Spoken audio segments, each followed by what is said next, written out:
Well, we get it rolling on the Krug Show after day one of the NFL draft is now officially in the books. 1 round in, 6 rounds to go. Rounds 2 and 3 coming up tomorrow. Thanks for joining the Pig and a Pickle Krug Show. I am Larry Krueger. Give the band the rest of the night off. Brought to you by, of course, Pig and a Pickle. Check them out in Corte Madera and Emeryville. They're open 7 days a week in Marin County from 11 a.m. to 8 p.m., and they are open Wednesday through Sunday in Emeryville. So if you're like me and you live out in the East Bay, get your barbecue out in the East Bay in Emeryville, inside the Emeryville Public Marketplace, or otherwise check them out any day of the week in Marin County. And if you're from out of town, when you come to the Bay Area and you're looking for awesome barbecue, make sure you check out Pig and a Pickle. All right, thanks for Pig and a Pickle being a proud sponsor of the Krug Show. Interesting first round, guys. And by the way, we are planning to our guest is like, is it video?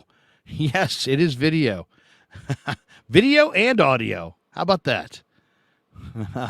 But our guest is going to be Alex Barber, potentially. I don't know. We booked Alex Barber, a creator, analyst, host of Hail Mary Sports, who covers a lot of the NFL draft. He kind of reached out to me and said, hey, man, I cover the draft. I watch your show. I'd love to be on. And so I said, you know what? You're on, kid, tonight after round 1. So we'll visit with him if he jumps into the green room. But I did put the link in the chat, so we will take some video calls. What'd you think of what your favorite team did? I mean, I would imagine most of the people that follow me are Niner fans, but not everybody. I mean, there's a lot of people who are just big NFL fans, and they watch me on YouTube, and I'm a Niner fan, but they're not Niner fans. So what'd you think about how your team did?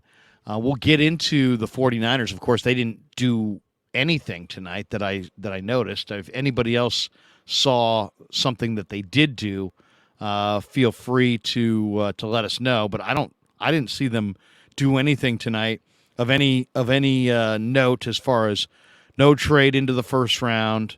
Wasn't expecting a trade into the first round.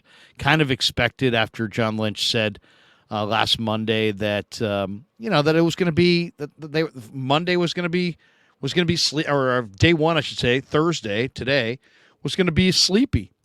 It was not going to be a big day for the 49ers. After they made the Lance and McCaffrey deals, they had no picks. So they don't pick until 99, and it's going to be a long wait. Or is it? We'll find out tomorrow. But let's talk a little bit about this draft. And then we'll get into some thoughts on the 49ers and what tonight means from their perspective. But it all got started with the Carolina Panthers taking Bryce Young. And I don't know what you guys think of Bryce Young, but he looked awesome at Alabama, but he's tiny. He's 5'10" and 204 pounds. And right out of the chute, it's like you got to ask yourself, because Chicago had that pick, and Chicago could have gone with Bryce Young and traded Justin Fields. Instead, they said, you know what, we're going to stay with Justin Fields and trade Bryce Young. Now, Fields is a dynamic runner and at times has shown some huge, huge talent. But I think it's pretty safe to say that Bryce Young is a more refined passer. And we'll see. We'll see. I mean, those guys' careers are now going to be linked for years to come because Chicago passed on the ability to draft Bryce Young and chose to stay with Justin Fields and then traded with Carolina and Scott Fitterer. There were some reports late in the afternoon today that the Panthers were going to go with Will Levis over Bryce Young and that they hadn't met with Bryce Young since their workout with him. And then Will Levis wound up not going at all in the first round, and you got to kind of wonder about some of those pictures that he put out where he's posing and that kind of thing, if that impacted his situation or if it was just not great play at Kentucky. I saw him play a bunch at Kentucky, and you can see the size and the arm strength. He's got a powerful arm. There's no question. But that's just part of it. That's not what makes a great quarterback. It's not like, powerful arm, you're a great quarterback. There's all kinds of guys with power arms. Jim Druckenmiller had a power arm. Jeff George had a power arm. There's been a lot of guys who sucked in the NFL who had power arms. It doesn't guarantee anything. So Will Levis, didn't get drafted at all, and now will fall into round 2, and we'll see. Because after Levis goes, then that may open up the world of, hey, what about Trey Lance? Because I think after Levis, Trey Lance is probably the best quarterback in the draft. So no Levis, no Hendon Hooker. Only 3 quarterbacks went in the draft. They went 1, 2. C.J. Stroud surprisingly went to Houston with that second pick, despite the super low cognitive test that he scored so poorly in. He went number 2 to the Texans, who traded back up then with the next pick with Arizona and got Will Anderson. So the Texans, I think, probably obviously were debating there at 2, C.J. Stroud or Will Anderson, and they wind up making a deal with Arizona and getting both. So good for D'Amico and Cesario, and they get that D'Amico's 6-year run there rolling with 1 offensive player and 1 defensive dominator, and we'll see if it works out for them. Then the Colts, who had been sniffing around a quarterback, went quarterback at 4. I thought this was one of the best picks in the whole draft so far. Anthony Richardson. So 3 quarterbacks went in the first 4 picks, and then no more went the rest of the round. But I love Richardson and his potential in Indianapolis. I think Chris Ballard's a really good really good general manager. I thought Frank Reich was a good coach. Now, obviously, they've got Shane Steichen there, but I think it's pretty clear that the Colts wanted to get a quarterback. That quarterback has been the elusive piece for them, and they gambled on a high end guy in Richardson. But man, the talent is unbelievable. So he goes 4, and then I thought maybe the best pick of the first part of the draft was Seattle, getting Devin Witherspoon out of Illinois. A lot of people thought Witherspoon was going to go in the 20s early in the draft process. Then he kept creeping up into the teens, into the early teens. And there was a lot of speculation Seattle would go with Jalen Carter. But, man, Seattle can't stop the run. But, man, between Tariq Woolen, Kobe Bryant, and now Devin Witherspoon, they've got three big-time corners. And it's on in the NFC West between the Niners and the Seahawks. All right, should we? I see Alex in our green room. Let's welcome in Alex. Alex Barber joins us for the first time ever. Alex, how are you, man? Nice to meet you. Doing well. It's nice to meet you as well. My brain's a little bit mush from live stream for 4 hours, but it was a very fun 4 hours. You live streamed the entire draft. Yeah. Tell people where, if they want to catch you in the future and they're new to you, where do you? Is it Hail Mary Sports Official at Gmail, or that's just the website? That's just your email address. That's just the email address. I just go by Hail Mary Sports, so you guys can go and check that out. It's just Hail Mary Sports on Twitter as well as YouTube, if you guys are in the mood for some free entertainment. Well, let's get into it right out of the chute. What'd you think of Bryce Young? Wait, did I? You're good. You're good. There we go. Okay. What do you think of Bryce Young going to Carolina? He's only 5'10". Yeah. I can't remember a quarterback really this small. I mean, people talked about how diminutive Brock Purdy is. Brock Purdy's 6'1", 220. This guy's 5'10", 195. I know. It's interesting because based on the fact that he was chosen number 1 shows the fact that what happens up here is so much more important than what really happens in his physical build. He's only, I think, 10 pounds lighter measured than C.J. Stroud is. So he's still, at least has some size on him, so to speak, but really good processor, not the strongest arm in the world, but really can pick apart a defense. Sounds a little bit like someone who I liked last year in Brock Purdy, who's my QB6. Not the strongest arm, but can layer passes properly, has good enough mobility, and then just someone who could manage the game extremely well. We got this super chat from Dabuda, who says, does the Seahawks draft so far worry you? I really thought the Seahawks went 1 for 2. Witherspoon, I thought was one of my favorite players in the draft. And then they went for the Ohio State receiver, and he had a terrific career statistically, and he's good in the middle of the field. But I don't know. It wasn't my favorite player. He had some huge games in his career. I watched him have some of the biggest games really I've seen in the last few years. But to me, the 40 time was just okay. I like to see college receivers who really separate more. Yeah. It's a down year for the receivers. I think of the receivers, I kind of like Jordan Addison more than Quentin Johnston or Jackson Smith, the Nigba.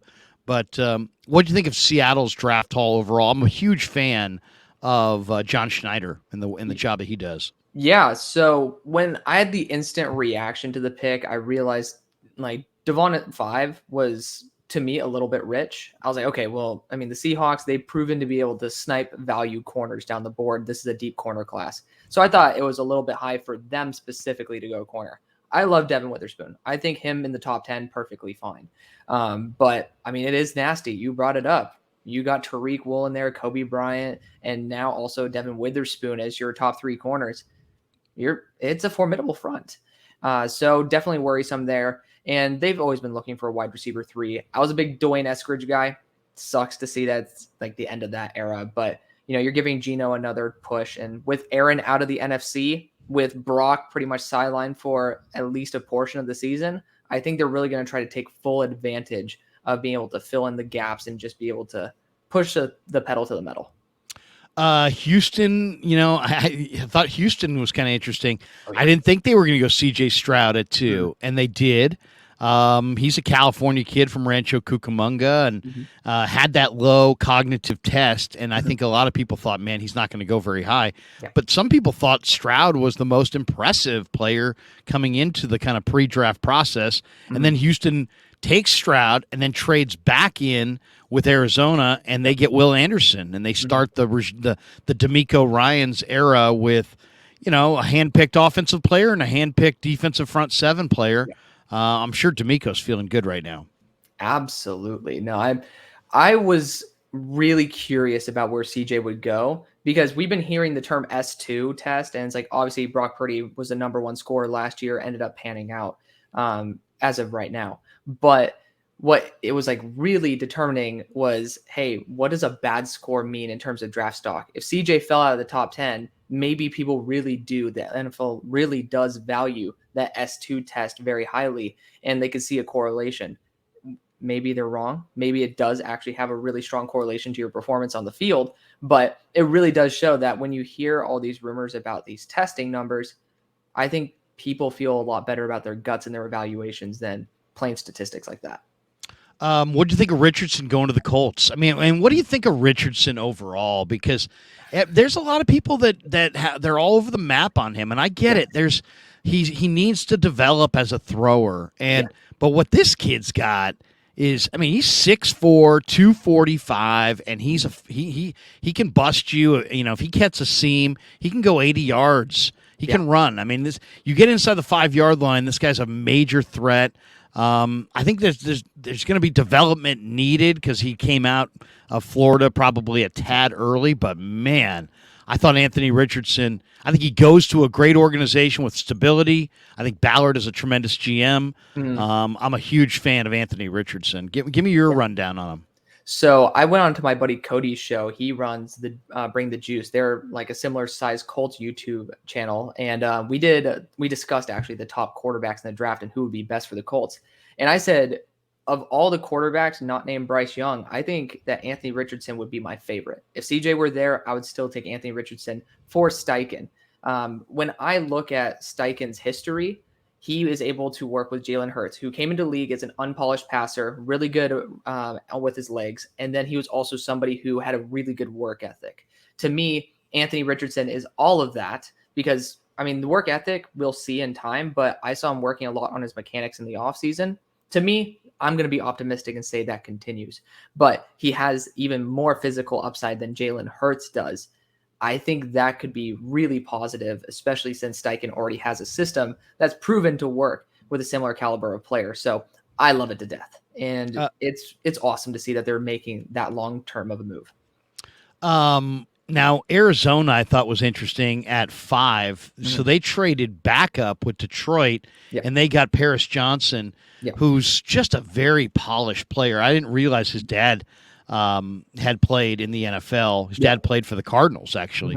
But that was, to me, this guy, 6'6", 313 pounds. And then what I'm hearing, I had a James Wiseman, as a Warrior fan, a little bit of a James Wiseman reflex when I heard that he spoke Mandarin and Portuguese. Didn't seem to help James Wiseman at all. But Paris Johnson, I've heard so many good things about Paris Johnson. And when I watched this film, I thought, man, this guy's a blue chipper. He's a plug and play tackle, and Arizona got up and got him there. It was what do you think of their maneuvering overall? So I like the fact that they got future draft capital. We kind of all know that this season's a wash for Arizona. So getting more quantity than quality was probably a very smart move. Paris, to me, he was tied offensive tackle too. I really did like him. He actually continued boosting up my board during the draft process. 36.5-inch arms, ridiculous. I mean, you just can't find a random dude on the street who has that great mobility. I think he has some technical flaws, but he's played 1 year at left tackle. So I think that him going to Arizona is honestly one of the best situations because he has a year to develop before going to Kyler Murray. I love it. Athletic. He's smart. Obviously, you just brought that up. And then, he's going to be a day one starter for them, and he'll probably be there for 10, 15 years. I think the Raiders probably got upset when the Seahawks took Devin Witherspoon. Yeah. I think the Raiders were thinking, man, Devin Witherspoon's going to fall into our lap. But they were forced to go with Tyree Wilson. Now, I like Tyree Wilson. I'm an A&M fan. He started at A&M, and he transferred to Texas Tech. And, man, long arms, 6'6", 270. The guy's a freaky pass rusher for sure. But, he's a bigger bodied pass rusher. I mean, there's faster guys coming off the edge for sure. But I mean, and then you look at this team. They were 27th in sacks despite having Max Crosby. Crosby, they said it in the draft, accounted for 46% of the Raiders' sacks on the year. So they needed to diversify up front. What did you think of Wilson? Do you see special traits there? His film at times is very special. So what I really loved about Tyree, he has all the measurables you want. He's big, he's fast enough, and obviously those arms. You can't find dudes with 35.5-inch arms who are that productive. Really good against the run. He's good at tracking the ball carrier, really good pursuit angles. But what I loved about him is he's very raw as a pass rusher, but he still put up 50 pressures. So he knows how to still use his skills, even if they're not refined. And to me, if you have that rawness and still production, and I think he has the work ethic there, the only reason he fell is because that foot injury, and people really don't. They're really not optimistic about it. But otherwise, I think he probably would have been a shoo-in, possibly at pick number 2. Bijan Robinson, I thought, was a real surprise. Now, Bijan's obviously quite a personality. Him and Susie Colbert were walking around on ESPN in the pregame, and I guess Bijan wants to be an actor. There were a couple highlights that they showed. I don't know which coverage you watched. I watched the ESPN coverage. Same. Were there three different broadcasts? It was ESPN, ABC, and NFL Network? Which one did you watch? I watched ESPN. ESPN. Yeah. For Kuiper or for, I mean, what did you want to, who pulled you in there? Well, I mean, who are you watching there for? Dude, I love Greeny. I just love hearing his voice. Greeny's entertaining to listen to, so I always enjoy being able to listen to Greeny. That's probably it. Kuiper. I love Riddick. I like Riddick. I think Riddick is, Lewis is just, I think he's real, man. He's the closest that it gets to kind of like a personnel guy who's in the media. Yeah. No, he's really good as well. But I love Greeny. I've always used to watch Get Up, so it's kind of nice to run it back with him. Well, this is where the draft kind of, I thought, took an interesting turn. We're still in the top 10. We're at the 8th pick. Falcons take Bijan Robinson. Yeah. And Bijan had an incredible year, 1,600 yards, 10 touchdowns. But the highlights they showed of him as a receiver were like, whoa. Yeah. I mean, I didn't realize. Now, I don't watch that much of Texas. And the Big 12, every time I tune into one of those games, it's like I feel like I'm watching like a video game. It's just, nobody stops anybody. It's hard to really know what you're watching. But Arthur Smith wants to run the ball. And, man, I think they got a pretty decent run-blocking offensive line, but they're leaning on Algier and Huntley, and these guys are nothing compared. And they've got Desmond Ridder, and you would think they probably need a better quarterback. But you know what? They've kind of held firm and said, we're going to go with Desmond Ridder. And so I can see their thinking here. Let's have a dominant run game behind a real bell cow back. And they grabbed Bijan Robinson. I know Dallas probably wanted him. There's probably a handful of teams that wanted him, but I didn't expect, especially in this day and age, it's 2023, I didn't expect a running back to go in the top 10. Is it a stupid move? Is it a smart move? Give me what did you say on your live stream in the middle of this thing? So I lamented the fact that he was not going to become a Philadelphia Eagle. I mean, I think his mom. Are you an Eagle guy? No. My best friend is. So all he does is talk about it. But where are you based, by the way, Alex? Are you based in the Bay? Where are you based exactly? So actually, one of my buddies is the scouting director for the Niners. So I love the Bay, but I go to SMU currently. So I'm in Dallas. You're in Dallas. Gotcha. Yeah. And one of your buddies is the Niners scouting director? Which college director? Pro director? Pro. Pro. Okay. Yeah. Do you want to name him or no? RJ Gillen. RJ Gillen. And you guys are just buddies from what? So he knew my professor in freshman year, and she connected me with him, and we've been talking ever since. So really cool guy. Deal. Yeah, no, he's somebody. And how old are you? You're a young guy. You're what are you? 25? 22.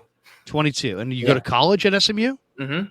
Oh, there you go. I'm still an undergrad. Now I got a lot of room to grow. But, and what do you want to do? You want to be a pro personnel director, a college personnel director, a media draftnik, TV star, radio star, YouTube star? What's your goal? GM. No, I mean if it's too personal, by the way, just say shut the hell up. I'm not talking to you. No, don't worry. No, GM all day. I would love to be able to run an organization like that. That's a dream of mine, hands down. Okay, so back to the running back. Yeah. Are we in an era now where running backs are teams now seeing greater value in running backs, or is it team by team? What was your read? Where did you have Bijan mocked in leading into it?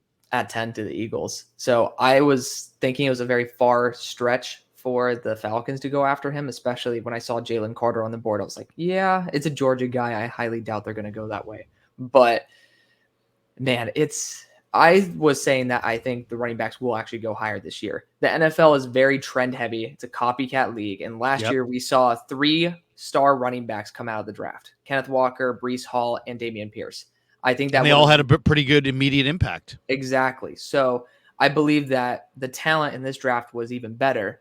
And then you also add in the fact that you've already seen proven production from lesser talents. I thought it was going to boost the guys up the board. As much as they did, not so sure. I didn't think that Jahmyr Gibbs was going to go that high, but I'm sure we'll talk about it in a second. Yeah. I really did. I was okay with the Bijan pick. I felt really bad because I don't think the Falcons are ready.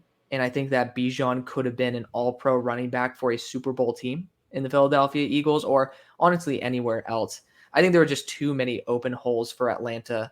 And I know they want to run the ball, but I don't know. I felt like it was very much a luxury pick on a team that doesn't have very much luxury.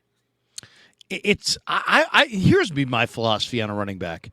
If you are inside of your Super Bowl window and you feel, because the nice thing about running back is you can plug and play them. The same run you run at Texas is very similar to the run you're running with the Niners, the Eagles. So, unlike wide receiver where there's all kinds of transition time to adjust to coverages and getting off the line of scrimmage in the NFL compared to college. And, college, you'll get free releases. In the pros, you don't get a free release. So you see rookie receivers struggle. But rookie running backs that have big-time talent, they can step in and play right away. So, to me, I like the idea of going for the star back if you're in your window. Exactly. If you're the Niners, if you're like you said, the Eagles, you lose Miles Sanders in free agency, but you're in your Super Bowl window. Go get a big time Bijan Robinson type running back and keep that train rolling. But for teams like Atlanta or anybody who's not in your Super Bowl window, by the time you do get in your Super Bowl window, what's Bijan Robinson going to be? Exactly. You know, It's so I don't. a yeah. It's not. What'd you think of the Eagles pick? Because to me, this is the most interesting pick in the first half of the draft. Yeah. Eagles trade up to 9. They take Jalen Carter. Jalen Carter wore 99 at Georgia. He's a great freaking football player. He's quick. He's explosive. But he also may be a little bit of a malcontent. The guy's got problems. He's got baggage. He's got issues off the field. He's got maturity issues. He's got motivational issues. He didn't show up very in shape at all for the off-season workouts. I got to question the maturity. The talent's off the charts. He also had the MCL sprain. But if they're getting, to me, it's as simple as this. If they feel like Fletcher Cox and their defensive line can force that kid to play to his potential, then watch the hell out for the Eagles because this guy's a monster. Yep. But that's a huge butt. That's a huge butt. And to me, this is Howie Roseman, who loves D-line, and I see why. But this is him saying, you know what, Javon Hargrave's a Niner. We got to replace him. Jalen Carter. He's the guy. And if they get the best of Jalen Carter, it's an awesome pick. But I think that his character and his work ethic and his, motor and his maturity is all called into question. And we'll see. We'll see. It's to me, this is a boom or a bust kind of a pick. Give me your breakdown on it. Yeah. Well, I think that I totally agree with your sentiment about the personality concerns. That's why he was 11 on my board. Talent-wise, he'll be number 1. I mean, that's just the plain truth. If he's 100% every single play, it's number 1. He could have gone number 1. He could have. A lot of people thought the Bears were going to take Carter number 1. Yeah, I know. And they had him at 9. That was just we don't even need to get into that topic. But when it comes down to it, I believe that the situations where he'd have the best maturation process would be in Philly or probably in New England. And in Philadelphia, you're surrounded by guys where I didn't really hear very much about Jalen Carter's personality problems before this past year. He's somebody who seems to reciprocate the energy that is around him. And I'm looking at guys like Nolan Smith with great work ethic, and then Jordan Davis, his buddy, his former teammate, great work ethic. And then you have a leader on the team in Jalen Hurts, who is extremely inspiring and works his ass off every single day. I firmly believe that this might be a really good spot for him to actually mature properly. But I was hearing rumors about the Raiders and the Seahawks, and I think Pete Carroll could do a good job at maturing a prospect like that. But when it comes to the Raiders, I just didn't trust it. And I'm just so happy for his sake that he's going to a spot where at least the probability of a boom is higher than it usually is for another team. I'm one of these guys that, it's a rough game and it's played sometimes by some rough guys, so on and so forth. But the more I around the game on a day-to-day basis and see how professional these guys are. I mean, guys show up with briefcases and laptops, and this is not Party USA. I mean, these guys take this very, very seriously, and you better be a pro, because if you're not, I mean, I'll give you an example. I thought that kid that Seahawks took a few years ago, Malik McDowell, out of Michigan State, that he was a really talented guy. But he crashed an ATV. He wound up hurting himself. He had problems off the field. He continued to have problems off the field. He had previous problems at Michigan State. And now I'm kind of in a mindset that, you know what? You can't babysit guys all the time. You can't be there around the clock. So you better just take guys who have motivation and are good. Try to get. I'm not saying you need choir boys because it's still a rough sport. But you got to have guys who care. You got to have guys who are defensive football and just football in general. You got to be accountable to one another. You got to do all the lifting. You got to do all the mental reps. You know what I'm saying? And the guy next to you's got to do it too, or none of this works. So. That would be my big concern with Carter, just how mature is he. What did you think of Detroit getting Jahmyr Gibbs? Because when I saw that, I thought, I love this move. I think there was a bunch of teams that wanted Jahmyr Gibbs. He is a home run hitter. He's an incredible runner / receiver. You saw the scene inside the Lions' war room. I mean, those guys were ecstatic. It was like, I mean, they were just going crazy. Dan Campbell was running around tackling people, and Brad Hopkins was pumping his fist, and they were feeling great about it. I like the pick, but I can see people panning it. Where were you on it? So the thing is, I used to take Jahmyr Gibbs and Jack Campbell to the Lions in the second round. Those were my dream picks in round 2. So for them to get them in round 1 rubs me the wrong way a bit. I think they could really use a boundary corner. There was one there at both 12 and 18. That was like Deontay Banks, Joey Porter Jr. Christian Gonzalez was there at 12, and they could have even traded back and gotten him. I thought they misutilized their funds, so to speak. I like Jahmyr Gibbs. He's a really good running back, but this is a really deep running back class, and you already have a bona fide starter. And you're talking about it like this is a team that's in their Super Bowl window. Dropping a running back in could end up being a very valuable move.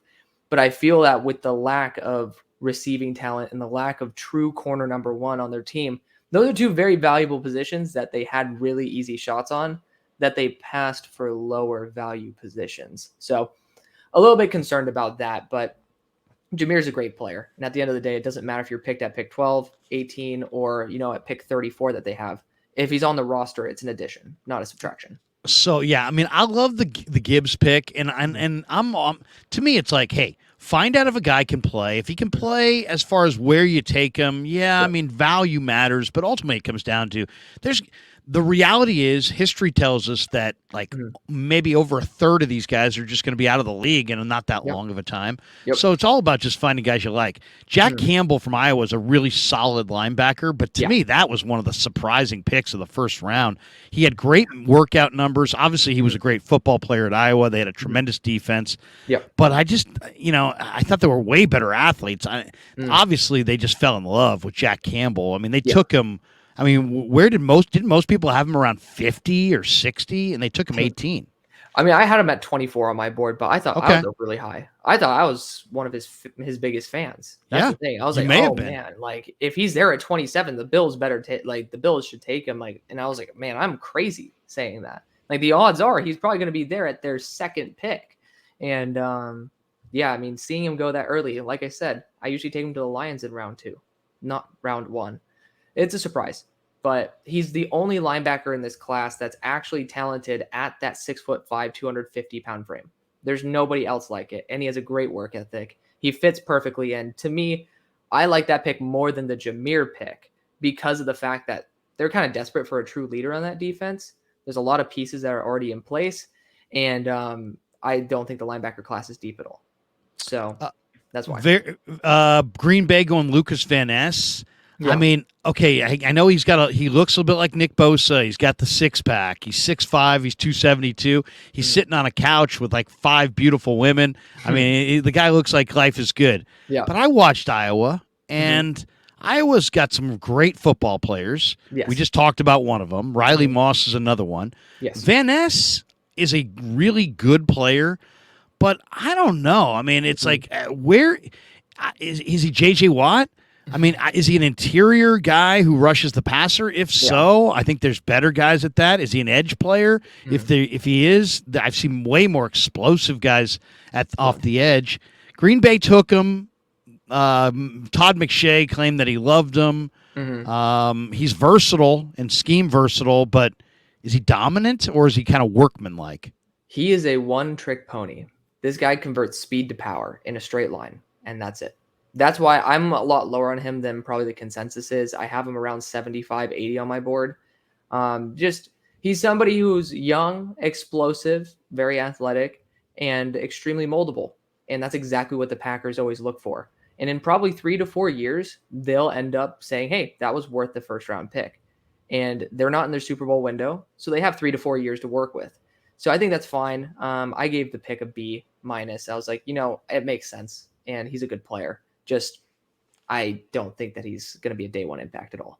Green Glass Fold makes a donation. Says, see Ravens showing their draft board on live TV. Ouch. I didn't see that. Did you notice that at all? No. But as a Steelers fan, I wish I saw that just so maybe I could plan for maybe telling the Steelers to draft all their players. MF in the chat says, I like this guest, Larry. Yeah, there you go.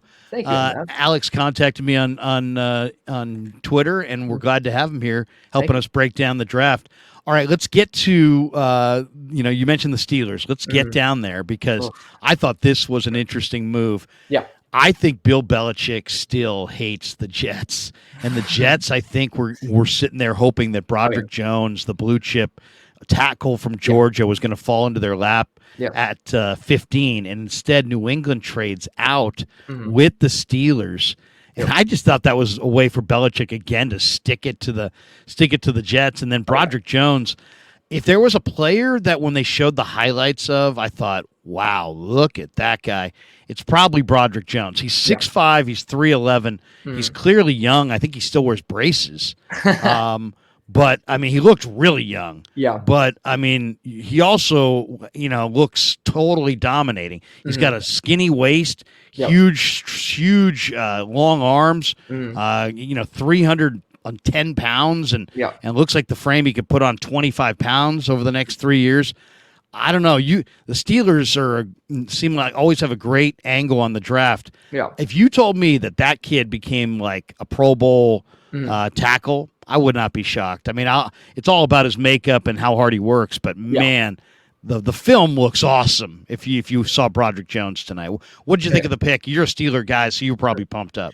So I actually did a trade with New England with Pittsburgh in my final mock earlier today. So I was like super excited, but I'm a Joey Porter Jr. guy. Number 2 on my board.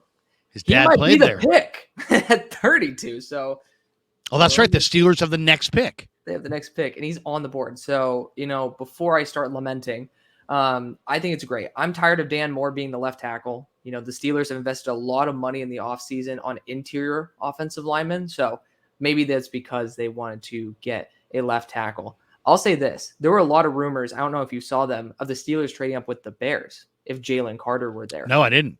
Yeah, that was a huge rumor. And I saw that the Bears made a trade at 9 with Jalen Carter on the board. And I mean, I might be able to find it and replay it.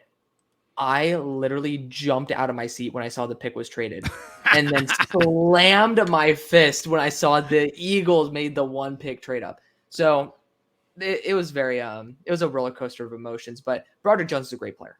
I don't watch him versus Missouri because my boy Isaiah McGuire ate his lunch. It's really weird. Consistent in every game except that one. But, well, we definitely want to get your thoughts on some of the guys for tomorrow, but let's finish up on the first round. Will McDonald went to the Jets. 10 career forced fumbles. Yeah. I saw that and I thought, that sounds like D Ford. Oh yeah. So to me, McDonald is undersized, but what a tremendous athlete he is. Oh, yeah. Commanders went with Emmanuel Forbes, who has 6 pick sixes, but to me, I mean, when I watched him, I thought, oh my God, any running back with any size who runs to his side of the field, he's going to run out of bounds. I mean, he's 166 pounds. Yeah. That's too light. I mean, how light's too light? That's too light, especially when you've got height. Yeah, I weigh as much as the guy. Yeah, I mean, it's just. Yeah, and he's a great player. I mean, 6 pick sixes, 14 career picks. Emmanuel Forbes can break on the freaking football, and he's looking to break on the football, and I like him. Yeah. But I liked him more late second round, early third round, because he's 166 pounds. It's tough. I thought he was overdrafted. Yeah, I thought he was overdrafted too. Talent-wise, he was my corner 2 in the draft. But physics exist. And I decided not to go out and play football at SMU because I thought that I would absolutely be annihilated at over 166 pounds. This dude looks like a stick. He is not. I am much more dense than he is. I'm 5'9". This dude is 6'1", 166 pounds. It's not 5'10", 166. A 6'1", 166 pound man. Like, talk about a praying mantis on the field. This dude is straight up looking like the stick bugs you see on National Geographic.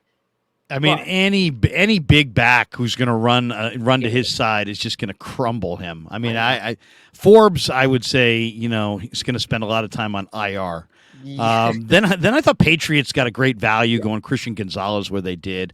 Perfect. I thought that was good value. The one thing about Belichick, he knows DBs. Look at the DBs they've taken the last couple of years. Yep. He's got a great eye for it. He's probably the NFL's preeminent defensive backfield coach. I don't know if people know that, but then the Lions went Jack Campbell. Okay, now we get to Tampa at 19. Oh, I think this is the steal of the draft. Kalijah Cansey.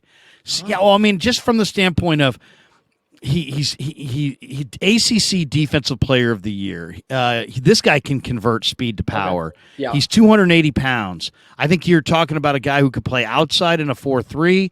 I think he could play inside in a 4-3 Mhm. as an interior rusher. Mhm. I don't like him in a 34 front, but I love him in a 4-3 front. Mhm. And I'm not saying he's Aaron Donald because there's only one Aaron Donald. Yeah. And I think the pushback is always like, oh, he ain't Aaron Donald. Okay. Who cares? I Yeah. mean, Aaron Donald is maybe the greatest defensive tackle of No one's all ever- time. I mean, I've seen Mean Joe Green. I've seen some of the great ones. Reggie White. Aaron Donald is as good as any I've ever seen. Yeah. But Cansey, his film was so damn good Yeah. that I was like really surprised. I know he's oddly shaped, 6'1", 280, and if you watch him, you're like, this guy's undersized. Mhm. But the quickness, the hand strength, the technique, the production, the awards, the accolades. I mean, this guy's. I think he's the real deal. I'm a huge. If you have a one gap penetrating front, Mhm. and you're looking to get up the field, this guy can help you in a lot of different areas. Sure. I'm a Cansey guy. You're not, huh? I like Cansey, but you know how we were talking about running backs being for like a Super Bowl window. I think Kalijah, I don't trust him in the run, especially with his T-Rex arms, like 30-inch arms. Like I have longer arms than Kalijah Cansey. That's going to be a little bit rough when offensive linemen in the NFL know how to use their length a little bit better. I'm a little bit worried about that, but he's amazing as a pass rusher. We call him DPRs, designated pass rushers. And I think that a team that would utilize that properly is one that is looking for a guy to plug and play for a win now move. I think the Tampa Bay Buccaneers have way too many holes. And there's Anton Harrison there, who I'm extremely biased. I loved Anton Harrison coming out of Oklahoma. He's a great tackle. And they're looking for a left tackle right now. And I was like, oh, if you're going to play for the future, do something like that. Or trade back or go a quarterback. I mean, Will Levis is still on the board somehow, some way. But I just thought that Cansey's a great player. I like Cansey. I just, similar to how Bijan was taken to the wrong situation, I just wish he were going to a place that would appreciate him and use him a little bit better now.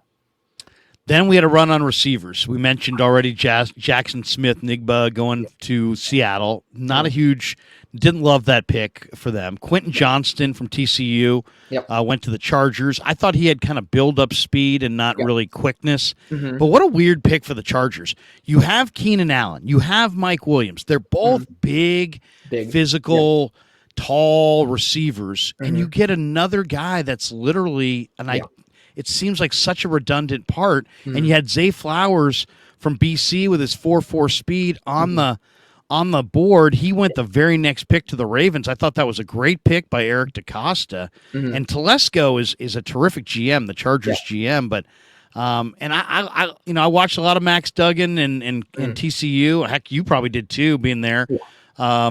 What was your feeling on Quentin Johnson? To me, he just seems like a great college receiver, but I don't know that he's a great pro receiver. It's going to be tough. I have him actually as my wide receiver one, but I did have him as somebody who had big questions on. So when it comes to the Chargers drafting him, I actually had him in a mock that I did going Quentin Johnston. So I'm happy to at least say that. The reason why I chose him, maybe this is not the reason Telesco did, but the reason I did is, hey, I know Lamar Jackson is a direct competitor to us when it comes to the playoffs. I know Lamar is really damn appreciative of the bigger wide receivers, the bigger targets. So basically what you're doing is saying, Ravens, we're going to make sure that you are sticking to the smaller wide receivers. Hollywood Brown didn't fully work out. Devin Duvernay did not fully work out. Like Lamar seemed to have a preference for a larger wide receiver. Now, he's progressed a lot in his career. Lamar Jackson has. So maybe he is a little bit better at getting to somebody like Zay Flowers. But I think that it could have been a strategic move on that part, or they're getting ready for Keenan Allen to go bye-bye. And they just want another guy to give Justin Herbert that ability to just say, you know what? I feel uncomfortable. I'm just going to throw it up to somebody. And if he gets more surefire with his hands, he's going to be dominant. Then the Vikings, they lose Thielen to Carolina in the offseason, and they go with Jordan Addison, who started at Pitt and finished at SC. And, man, now you got Addison and Justin Jefferson. I mean, I don't know if people know this, but Addison won the Biletnikoff Award when he was at Pitt. Could have came out, decided to go to SC to play another year. but he's 175 pounds. He's not the Yep. biggest guy. Minnesota's defense was god awful at the end of the year. I Mhm. was very surprised. I mean, I know that Thielen's a good player and they want to replace Thielen, but there's other receivers in this draft. I mean, I like Addison a lot. As I Mhm. just said, he's productive. Yeah. But the 40 time's just okay. He's Yeah. not necessarily all that big. Mm-mm. I don't see crazy separation. I don't see a guy who's winning with strength at the line of scrimmage. Mm-mm. And your defense was 31st in the NFL. You couldn't stop Yeah. anybody. I think you badly needed an athlete somewhere on your defense, and instead they went Jordan Addison. Yeah. That was a very bizarre move, I thought. We're going to have to see what they do in the next 2 days. I think that that's going to be the key. Maybe they're very comfortable with the depth at corner. I thought they should have went Deontay Banks or Joey Porter Jr. Biased as a Steelers fan, I wanted them to go Deontay Banks and let Jordan Addison or JPJ fall to us because, pairing him with Kenny Pickett back at Pittsburgh days, that'd be kind of cool. But, I mean, I'm sure they just felt threatened by the fact they didn't have a second round pick and they wanted to get a second wide receiver. Do I think it was the best move for them? No. But I think making sure that the offense is at least clicking since, Kirk's there for one more year essentially, or probably a billion other ones. They always sign him to a 1-year contract. I think it was at least an understandable move. Maybe not the best, but understandable. Bottom of the round, Giants go Deontay Banks, corner from Maryland, and then they showed his film, and it's like 4 of the 5 plays they showed would have been penalties in the NFL. Would have been face guarding. The guy doesn't turn for the ball, and then they even mentioned it. He has a hard time turning for the ball. Great, you just drafted a first round corner that's going to be a regular PI offender. Yep. Then Jacksonville traded a couple times, and they gave this pick to Buffalo. This is the one that was really a mystery. Buffalo's got Knox, the Ole Miss tight end. Yep. I thought they have another tight end as well. They draft Dalton Kincaid. Now, Kincaid had a great productive career at Utah, but Kincaid is not the athlete that some of these other tight ends are. He was a walk-on at the University of San Diego. He worked himself into being a really productive player, catching passes for Cam Rising at Utah. But to me, Michael Mayer is clearly better than Dalton Kincaid. I mean, I think Kincaid's got production. I'm not going to deny the collegiate production that Kincaid had. Rising looked for him and found him a ton. He had some amazing games where it was like pitch and catch. But I see a guy who's not as strong, doesn't have as much growth potential, not as great of an athlete as Mayer or Darnell Washington or some of the other guys in this draft. I mean, he's a crazy great receiver. And it will help Josh Allen. But I thought I would have gone Michael Mayer there. And then Dallas, it was almost like Dallas was going to go Michael Mayer. They kept showing the Mayer highlights. And they went with Mozzie Smith out of Michigan. And Mozzie, if you're like me, I read the Bruce Feldman Freaks list. Number one. And he was number one. So he was number one. He's the most biggest physical freak there is. But I don't know, man. I mean, to me, he seems like a 2-down run plugger. There's all kinds of guys. And let's just say this. I would rather, if I was Dallas, pass on him here, go with Michael Mayer, and go draft Keandre Coburn out of Texas in the 5th or 6th round, and probably get a very similar output to what they're going to get out of Mozzie. Mozzie's more explosive, a little stronger. I mean, he's a dominant physical guy, and I know they need to plug the run, but they just lost Dalton Schultz to the Texans, and they have Michael Mayer sitting in their lap, and they pass on him. I mean, I think Michael Mayer's a Pro Bowl caliber tight end. I think that's a move Dallas is going to regret. Yeah, I mean, I am lower on Michael Mayer than you significantly. However, I still thought why don't you like Mayer? So I honestly think he's uninspiring as a route runner, not very high in terms of separation. I feel like he's very similar to Pat Freiermuth, who I watch all the time. I think in a certain role, he'll do very well, but that role has to be right for him. I don't think he's versatile. But when it comes to Dalton Kincaid, I thought the Bills might have been a little bit threatened by the fact that all the wide receivers went. And I think they wanted to get one of those. But since Dalton Kincaid is comfortable in the slot, I think they're going to be using him there more as a receiving weapon rather than a pure tight end. Because I just have that weird feeling. They've been always trying to get another tight end, OJ Howard, Gronk. I think this was their way of saying, you know what? We're going to get somebody who can play as a receiver, but also maybe be that future option at tight end. some people are pushing back on the me saying that Mayer is a better athlete than Mhm. Kincaid. How did you have them graded out as athletes? I Yeah. see Mayer as significantly better, but I I let know I can see there's a lot of people that like Dalton Kincaid. He had a terrific productive career. yeah. But I'm looking for some of the workout numbers. I want to see how these guys actually measured out against each other. Yeah, for me, I had Kincaid having significantly better long speed, but similar in terms of the short area quickness. Kincaid was a lot more smooth as a route runner to me, but when it comes to blocking, I don't think anybody could match Michael Mayer or Dalton or Darnell Washington. Those guys are just easily in a league of their own. So I think a team like Dallas that loves to run the ball, I think Dalton Kincaid doesn't fit the way that Michael Mayer would. So I think it's just depending on which type of, it's what type of flavor ice cream do you want? Just because someone likes chocolate chip cookie dough and some people like mint chocolate chip doesn't mean one's better than the other. It just depends on who's wanting to buy it. Lance Zierlein compares Kincaid to Zach Ertz. It's not bad. It's not a bad comp. Pac-12 guy played at Yeah, Stanford. I yeah. think that's kind of a fair comp.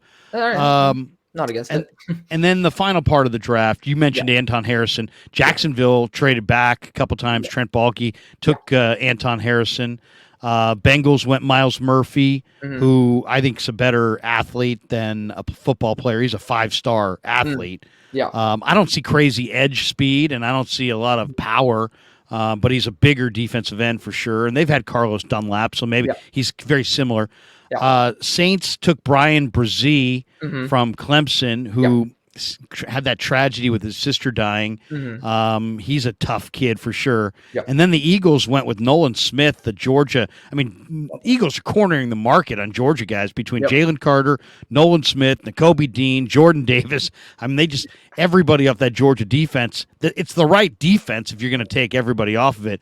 But I was shocked that Nolan Smith, who ran what four 4.39. 3.8, yeah, Yeah, 4.39. 4.39. Yeah, I mean, he's there at 30. I thought that was one of the best picks of the night is Howie Roseman stealing Nolan Smith at 30.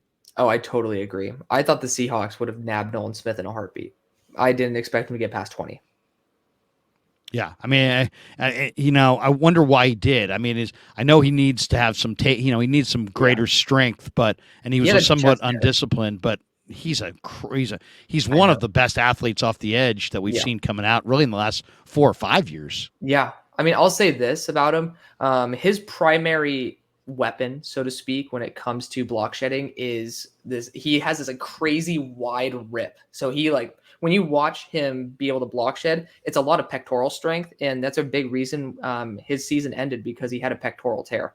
So I don't know if maybe teams are uncomfortable going after him because of the fact that, similar to how Hendon Hooker, his primary asset is his legs and he had an ACL tear. The primary asset of Nolan Smith in terms of block shedding, in terms of his run stuffing ability, is that pectoral strength. So you might not be getting a day one dude. I'm surprised personally, but thinking about it from devil's advocate, that'd probably be the reasoning. Looking at Mayer and Dalton Kincaid side by side, basically same height, very similar in a lot of their measurables. Yeah. Where Mayer lost out was when he did his workout. He just didn't his individual workouts were not great. 4.7 is what he ran. I think Kincaid beat that. I don't have Kincaid's 40 in front of me, but I think he beat that. 32.5-inch vertical, not great. But as I said, Mayer scored 9 touchdowns this year for the Irish. I'm a big Michael Mayer fan. Yeah. And then the Chiefs finish out round 1 with Felix Anadike Azuma, who's from K-State and I guess a Kansas City kid and a very popular player. But I was thinking maybe they'd go Mayer. I mean, you've got this incredible tight end right now in Kelsey, and he's getting up there in age. Yep. And to have the double tight end, and it was kind of a luxury pick, as they mentioned in the broadcast. I thought maybe they would go Michael Mayer. So they didn't. They went with Felix Onudike Uzama. Yeah, thank you for that. It's tough. Trust me. Don't worry. Don't feel judged. So is there a player that didn't go in round 1 outside of JPJ, Joey Porter Jr.? Yeah. Is there a player outside of Joey Porter Jr. that who are you most surprised did not get picked tonight? Will Levis is an easy answer, but another one is Brian Branch. You know, Safety from Bama. yeah, even though he tested pretty poorly, we still saw last year that even Kyle Hamilton, who tested in the 4.6s, had a very, very solid year. And I thought to be fair, I didn't expect Nolan Smith to be there. I was like, okay, the Eagles are going to nab him up, or the Jaguars are going to nab him up, or I mean, hell, I didn't expect corner to be there, but the Giants, they lost Julian Love. I was surprised that he fell out. You're there in Texas. You're a Steeler fan. Were you a Danny Gray fan? So funny thing, when vaccines were around on campus, I was sitting out after, like, 'cause you have to wait 15 minutes, and the football team was there, and Danny Gray was too. So Danny Gray was there. The coaches were making fun of him actually because he couldn't put on weight. So fun story. And like everybody would just tease him. They're like, dude, how can you like get bling when you can't even get weight? It was just really funny. But he's a really good deep threat. I thought he was an okay option there in the third round. You know, he fits a role. And since the Niners found, like, I didn't think I'm not a huge Trey Lance guy. I'm just going to be completely honest. So I didn't really trust that they would be in a win now mode. I thought that it was interesting, but, still a solid player. But yeah, he's just a little bit thin. I don't trust him to be a consistent starter all the time, but he's a really good deep threat. He has horrible hands. The amount of times SMU receivers drop balls is baffling to me. Who was the other SMU receiver that was supposed to be the guy, and then Danny had the big year last year? Who was the guy? Who was the other receiver? So Rashee Rice is a good. Yeah, he's in this year's draft, but I'm talking about 2 years ago. Then they had another receiver besides Danny Gray. Reggie Roberson. Yeah, Reggie Roberson. I thought bigger guy. What was his name? Like Texas Speed. I think that was his nickname. Reggie Roberson. Yeah. And torn ACL just definitely derailed his last season. Then Danny Gray took a big step up, and then that speed 4.3 is undeniable. So definitely a good compliment there. Okay, you mentioned Trey Lance. Mm-hmm. I have made the prediction literally months ago. I mean, at the end of the year, at the end of the regular season, at the end of the playoffs, I should say, that the 49ers were going to recommit to Brock Purdy as the starter, that they were going to probably trade Trey Lance if they got a good offer, and that it would happen this weekend. And I've taken a lot of heat.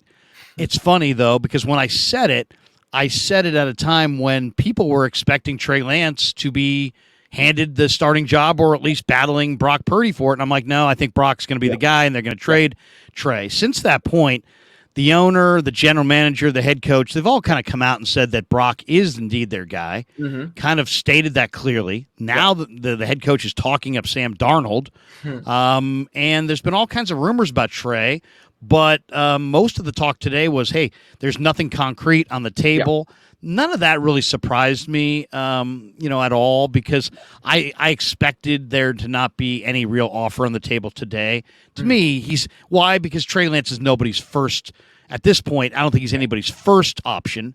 But like, here we are in the draft, and Will Levis is still there. And then after Will Levis, I think Trey Lance might be the best quarterback on the board. Now, it's some people may like Hendon Hooker. Okay, if you like Hendon Hooker, great. But then after Hendon Hooker, I like Trey Lance more than Jake Haener, more than McKee, more than DTR, more than a lot of these guys. I kind of like Clayton Tune, and since you're in Texas, I may want to get your thoughts on Clayton Tune and Max Duggan, because you're right there in the backyard of those guys. But give me your thoughts on why you're not a fan of Trey Lance. And we'll go from there. So when I first evaluated him, I saw a lot of throws that, like you talked about how there's like open releases. There's just stuff in college that you will never be able to replicate in the NFL. People were talking about Trey as this dude with 0 interceptions on his career. And when I watched him, I saw that ball placement was just not there. And that's been true. You see that his cannon can be completely wild. You'll see a beautiful dart right down the field like Danny Gray in the preseason. But then you'll see some passes where it's like, come on, man. Like, you can place that better. Like, his deep accuracy down the sideline, a lot of people were talking about, especially during the draft process, he is known to overshoot those.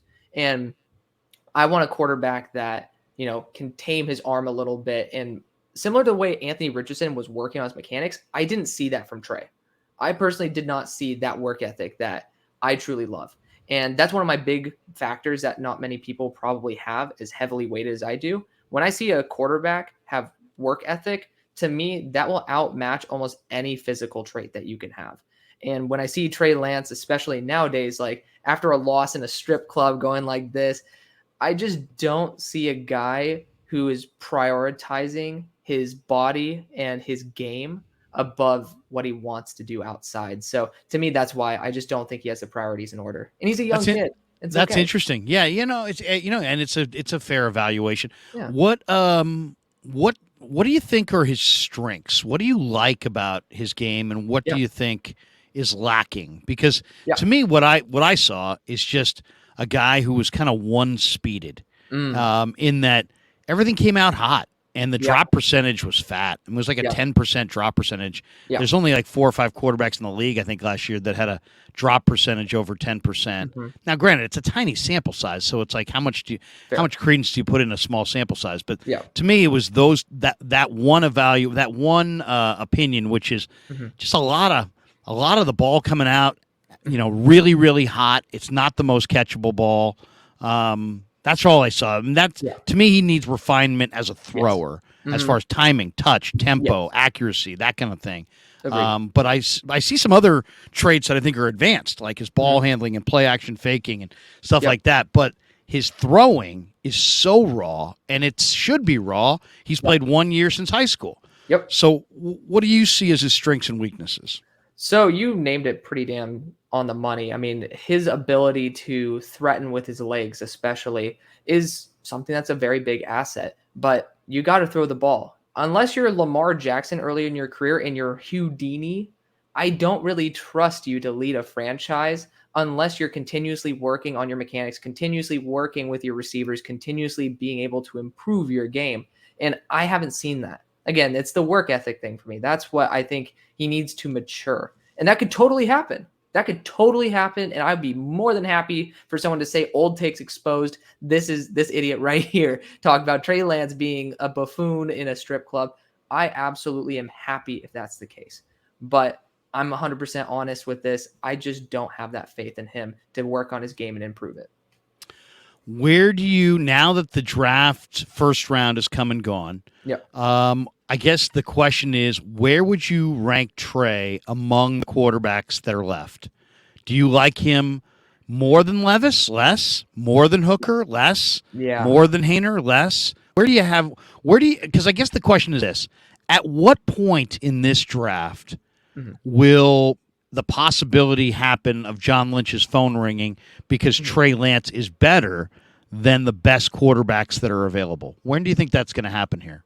It's a valid question. Of course, the price tag is what really does matter. I think Will Levis right now is a superior prospect. I think Will Levis now he has a fire lit under his rear. I think that might actually be a major positive of him not going in the first round, not a negative. But I'd be debating at Hendon Hooker. Trey's younger, bigger arm, much more potential. Hendon Hooker Maybe healthier, actually. healthier as well. Hendon Hooker's also coming off an injury that limits his best ability, which is his legs. Hendon Hooker comes from a system that's extremely friendly to quarterbacks, not really translatable the way that, Trey Lance at least has been working in a Shanahan system. I think that I would probably take him as QB2 right now. So you would take him after Levis, but before Hooker. Yes. And definitely before Hayner, McKee, DTR. Absolutely. What about all those guys? Let's go through a couple of those quarterbacks. Yeah. Do you, Yeah. I mean, heck, if they're just looking for a polished guy who can be the third stringer, Stetson Bennett may fit the bill. Yes. I kind of like what I saw in the All-Star games, believe it or not, of Malik Cunningham, who's just an awesome runner, not a great thrower, but not a terrible thrower either, and a tremendous runner. Yes. And then, the three guys that I keep, there's been 3 reported meetings between the 49ers and DTR, which makes me feel like that could probably be a smokescreen. I think Tanner McKee is interesting, but there's no mobility, and I think I'm questioning durability. Hayner I really like because of his cognitive testing and how productive he was. MVP of the Senior Bowl, looked great in Mobile.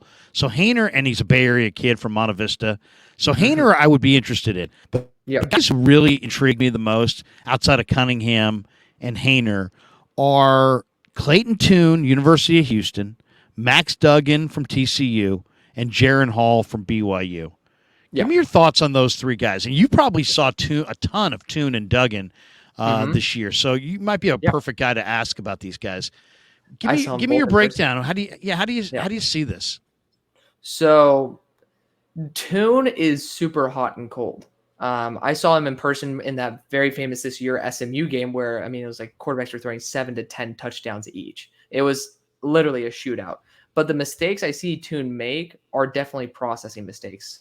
And it's throwing to line 50. That's what happened multiple times when he played versus SMU. But he's a guy who's very solid. I saw him a couple years ago pop in. I was a huge fan of Derek King. So kind of weird to go to SMU and be a fan of Houston QBs. Anyways, I thought that Clayton Tune was a fine quarterback. I was like, you know what? That's a 6th-round quarterback. He should be a 3rd stringer. And I think that's very true.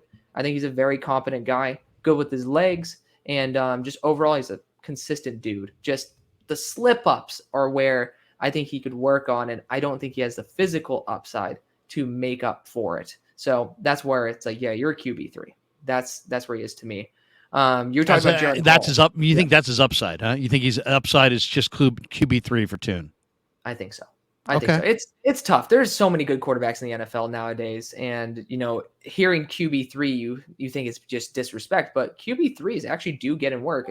A quarterback one gets injured, and then we saw Josh Dobbs competed with Malik Willis last year. I think Clayton Tune is a little bit better than that, but I don't think that he's a bona fide backup quarterback level. But of course, I could be wrong. I'd be more than happy to be Well, no, wrong. I I mean, and always, yeah, he played in Houston in a scheme that's going to be different. There's going to be an yep, adjustment period. He yep, also had a tremendous receiver in Tank Dell. Nathaniel Dell was yeah, is going to get drafted this weekend.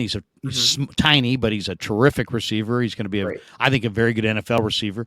How about yeah, Duggan? I mean, Duggan was interesting. Sonny yeah, Dykes took the job away from him at the mm, beginning of the year. Then the yeah, kid who was playing instead hurt his ankle in the Colorado game. In hmm, comes Duggan, and they go 12-1. He nearly wins yep, the Heisman. They nearly win the national championship. hmm, There's something icy about Duggan. He's very athletic. He ran 4.5. He's yep, 6'2", 210. yep, He's from a tiny little area. They did Council Bluffs, Iowa, right there on the Iowa state line. yep, Give me your thoughts on Duggan. I kind of like him. He doesn't have a great arm, mm, but he does. He definitely seems like he's in control. He had a yeah, great rapport with his receivers. I hmm, just felt like him and his receivers were in lockstep. That's one of the things I always love to see. Give me your thumbnail on Max Duggan. yeah. I mean, he's a good leader. He works his tail off. He's willing to put the shoulder down. Somebody who I definitely want in my locker room. I think that his lows compared to Clayton Tune, since we're talking about him, I think his lows are lower. I think he makes more stupid decisions. But I think that his average play is significantly higher in a system versus higher level talent. So I think overall he produces better and he does have those physical limitations, but he has the work ethic. And I think that he does have enough to make sure that, like, when I talked about QB3 as Tune's probably desired peak, I think my desired peak for Duggan would be a quarterback too. I think he can be a legitimate backup. So you like him a little bit more. Now, Yeah. where do you put Jaron Hall from BYU? Where do you put DTR? Yeah, so Jaron Hall is the lowest graded quarterback I've ever graded. Funnily enough, Not a Jaron I did Hall not. fan. Yeah, not a Jaron Hall fan at all. I have him as a UDFA. I thought that his decision making is the worst out of the three that we've talked about.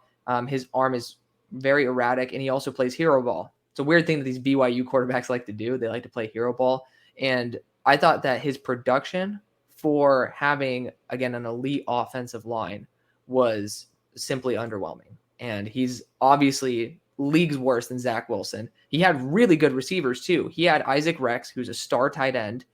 He'll probably end up being one of those dudes who just disappeared, but he should have been a legit NFL talent. Puka Nakua, who's a stud wide receiver, showed out at the Senior Bowl. He has guys there.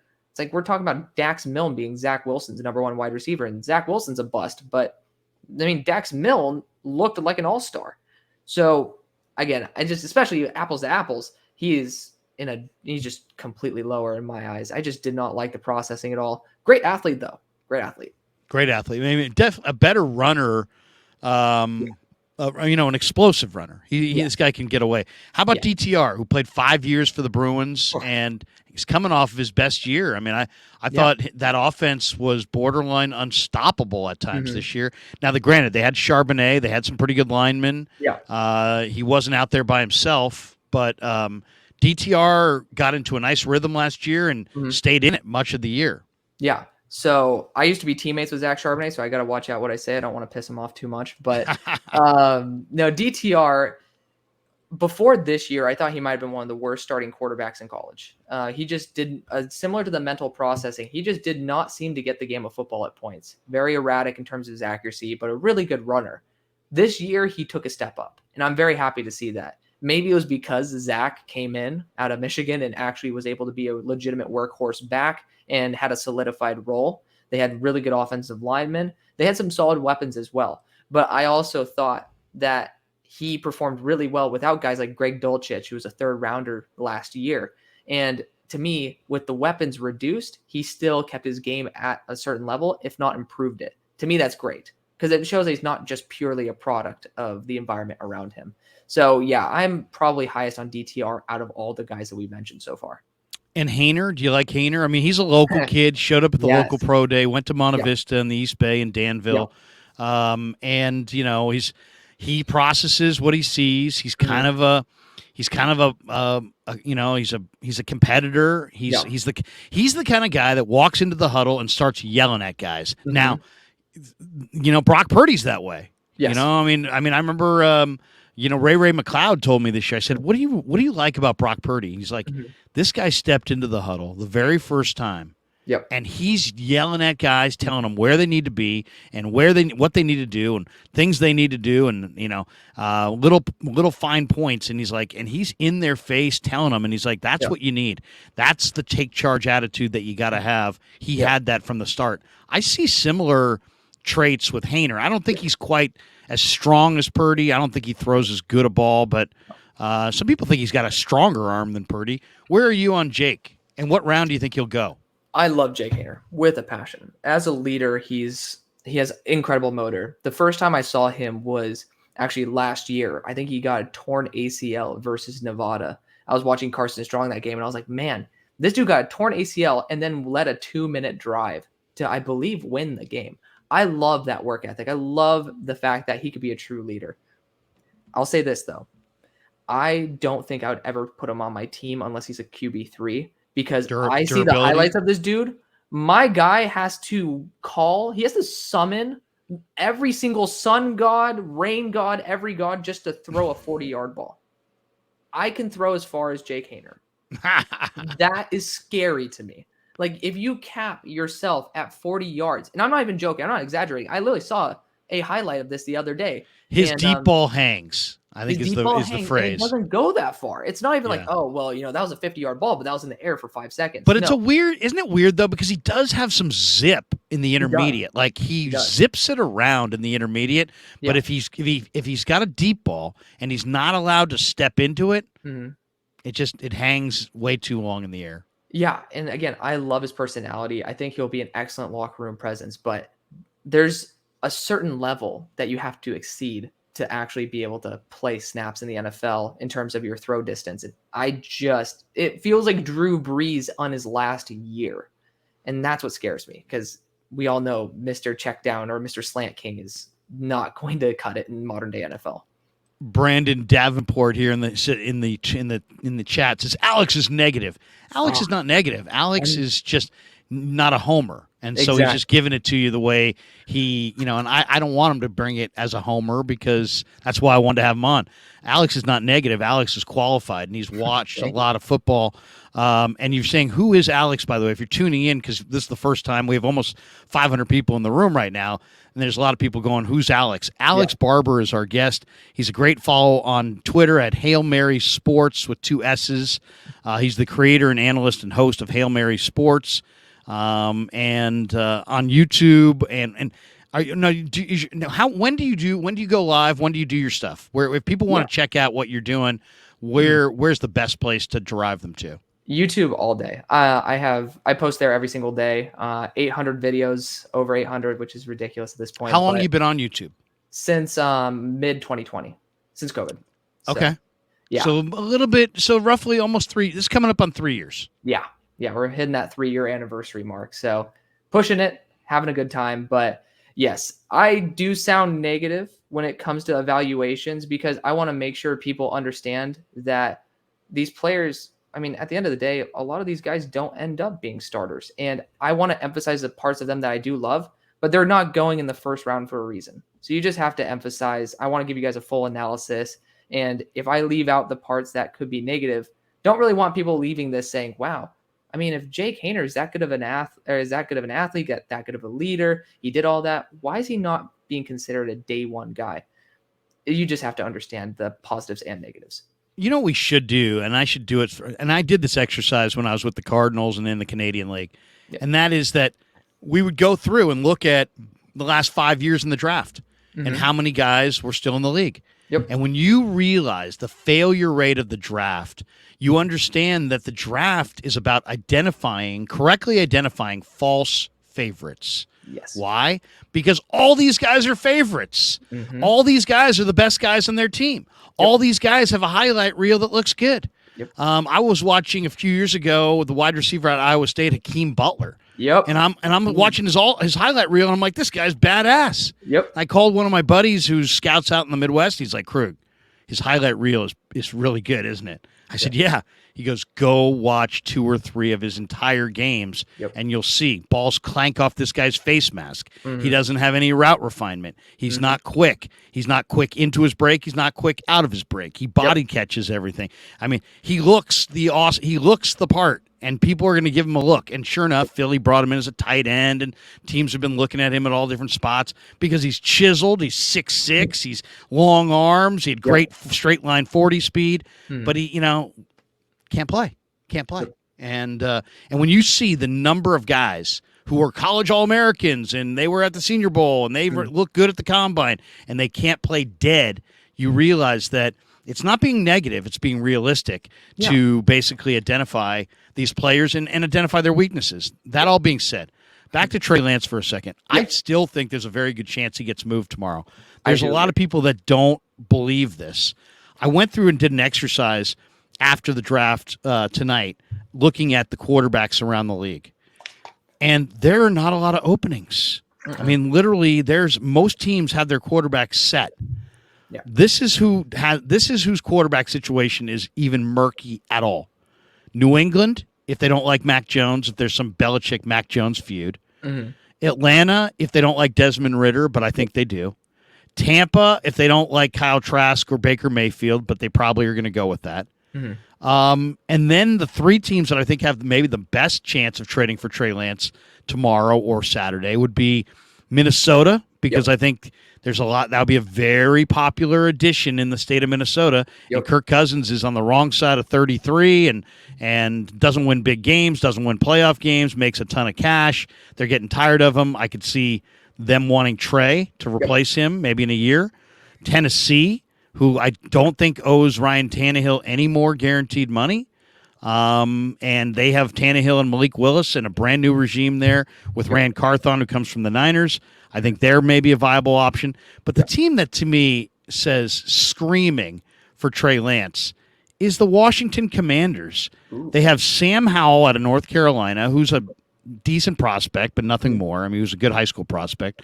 Jacoby Brissett, backup quarterback. They don't have a young quarterback on their team that you're just saying, yeah, that's the future. And they don't necessarily have a starter that's ready to win. To me, the Commanders also have Chase Thomas and Montez Sweat, who are 2 guys that I'm sure the 49ers would love to get their hands on Sweat if they could. I don't know about Chase Young based on the knee, but definitely Montez might be the perfect piece for the 49ers to add to their current line to really make a run at the Super Bowl. So I see Washington, Tennessee, and Minnesota as the most viable with outside chances of New England, Atlanta, Tampa Bay. And I do think he gets moved probably tomorrow, maybe Saturday. That's just me reading the tea leaves. I have no sources. And I put that out there, and lots of people have pushed back. A lot of people said, "Hey, John Lynch has said that this is not going to happen." No, that's not what he said. I was sitting right there.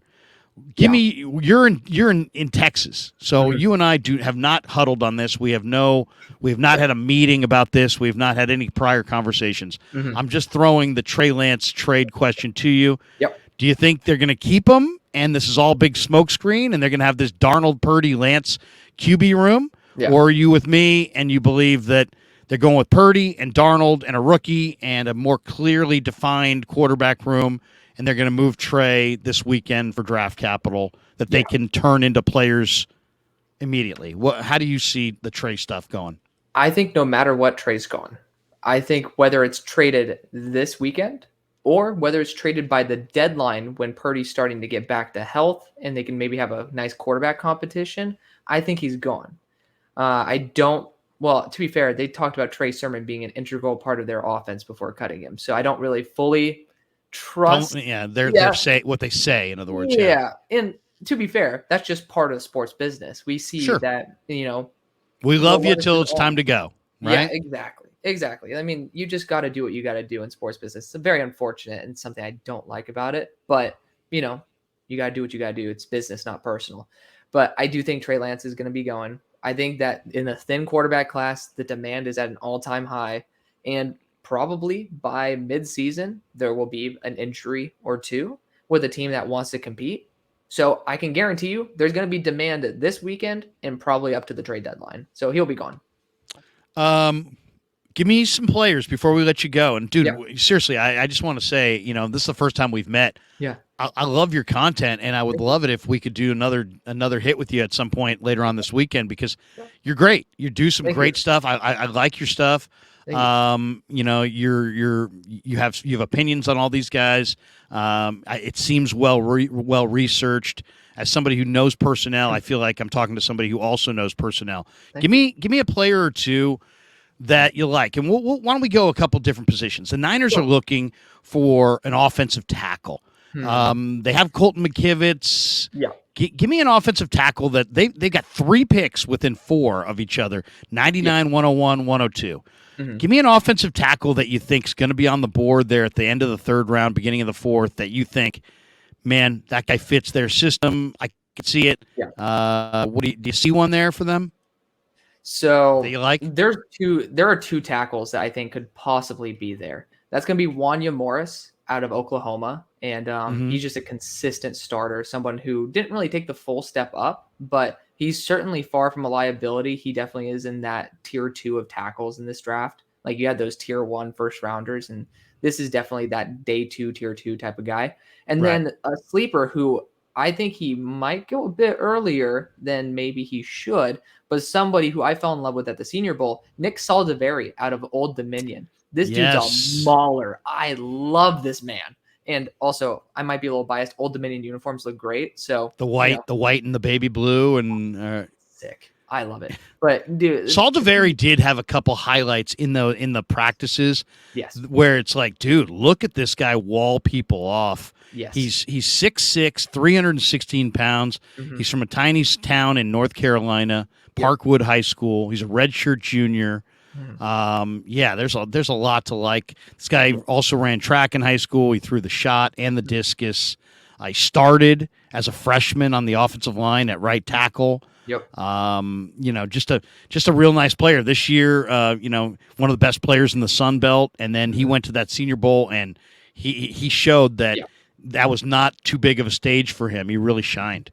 No, I loved it. And I hadn't seen him before that either. And I was like, who is this guy? I love seeing these players who, like, I mean, I'm stuck watching the big guys, right? You're even talking about Jalen Duncan as one of these guys from these bigger schools that should probably be there at that pick. But then you just see someone like Nick Saldiveri come out of nowhere. It's like, oh, like this guy is doing a really good job. He's handling the big lights very well. And I think he can certainly handle it in the NFL. And he, I think, can be moved inside worst case scenario, and he's going to play great. The tackles that I think are steals. I love that's one of them, by the way. Saldiveri. I love Saldiveri. I think he's and there's a couple other people that really like him. To me, when I watch now, granted, this is the one thing you don't want to overreact to is Division II future offensive linemen, NFL offensive linemen who are playing Division II. If you want to see just abuse on film, go watch a future NFL offensive lineman in Division II against Division II D linemen. It's like it looks like unfair. But this Joey Fisher from Shepherd, who's 6'5", 322, and I think some people have him as a right guard. I think he's kind of a right tackle. He's definitely not a left tackle. But this guy is just, I mean, they say he's calling his he's international house of pancakes. I mean, this guy's just seriously buries people and plays past the whistle and has that defensive mentality, and he has a wrestling background. Joey Fisher out of Shepherd is one of my favorite players in this draft. Oh, yeah.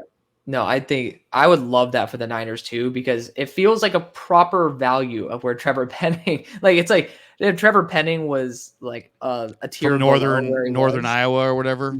Yeah, the Saints, the kid who, right? The Saints got him. Yeah, just somebody who, like, when you talk about international house of pancakes, somebody who could just absolutely lay the wood. I love players like that, and I think Trent Williams would be one hell of a mentor for somebody who's a little bit raw but very powerful. Yeah, a couple of super chats. Velo says, "No way they trade him. Brock won't be fully back to normal until 2 years from now. Trey will also win MVP." So I mean, this is what I'm up against. We got people. This guy's going to win the MVP. He can't even get on the field, but he's going to win the MVP.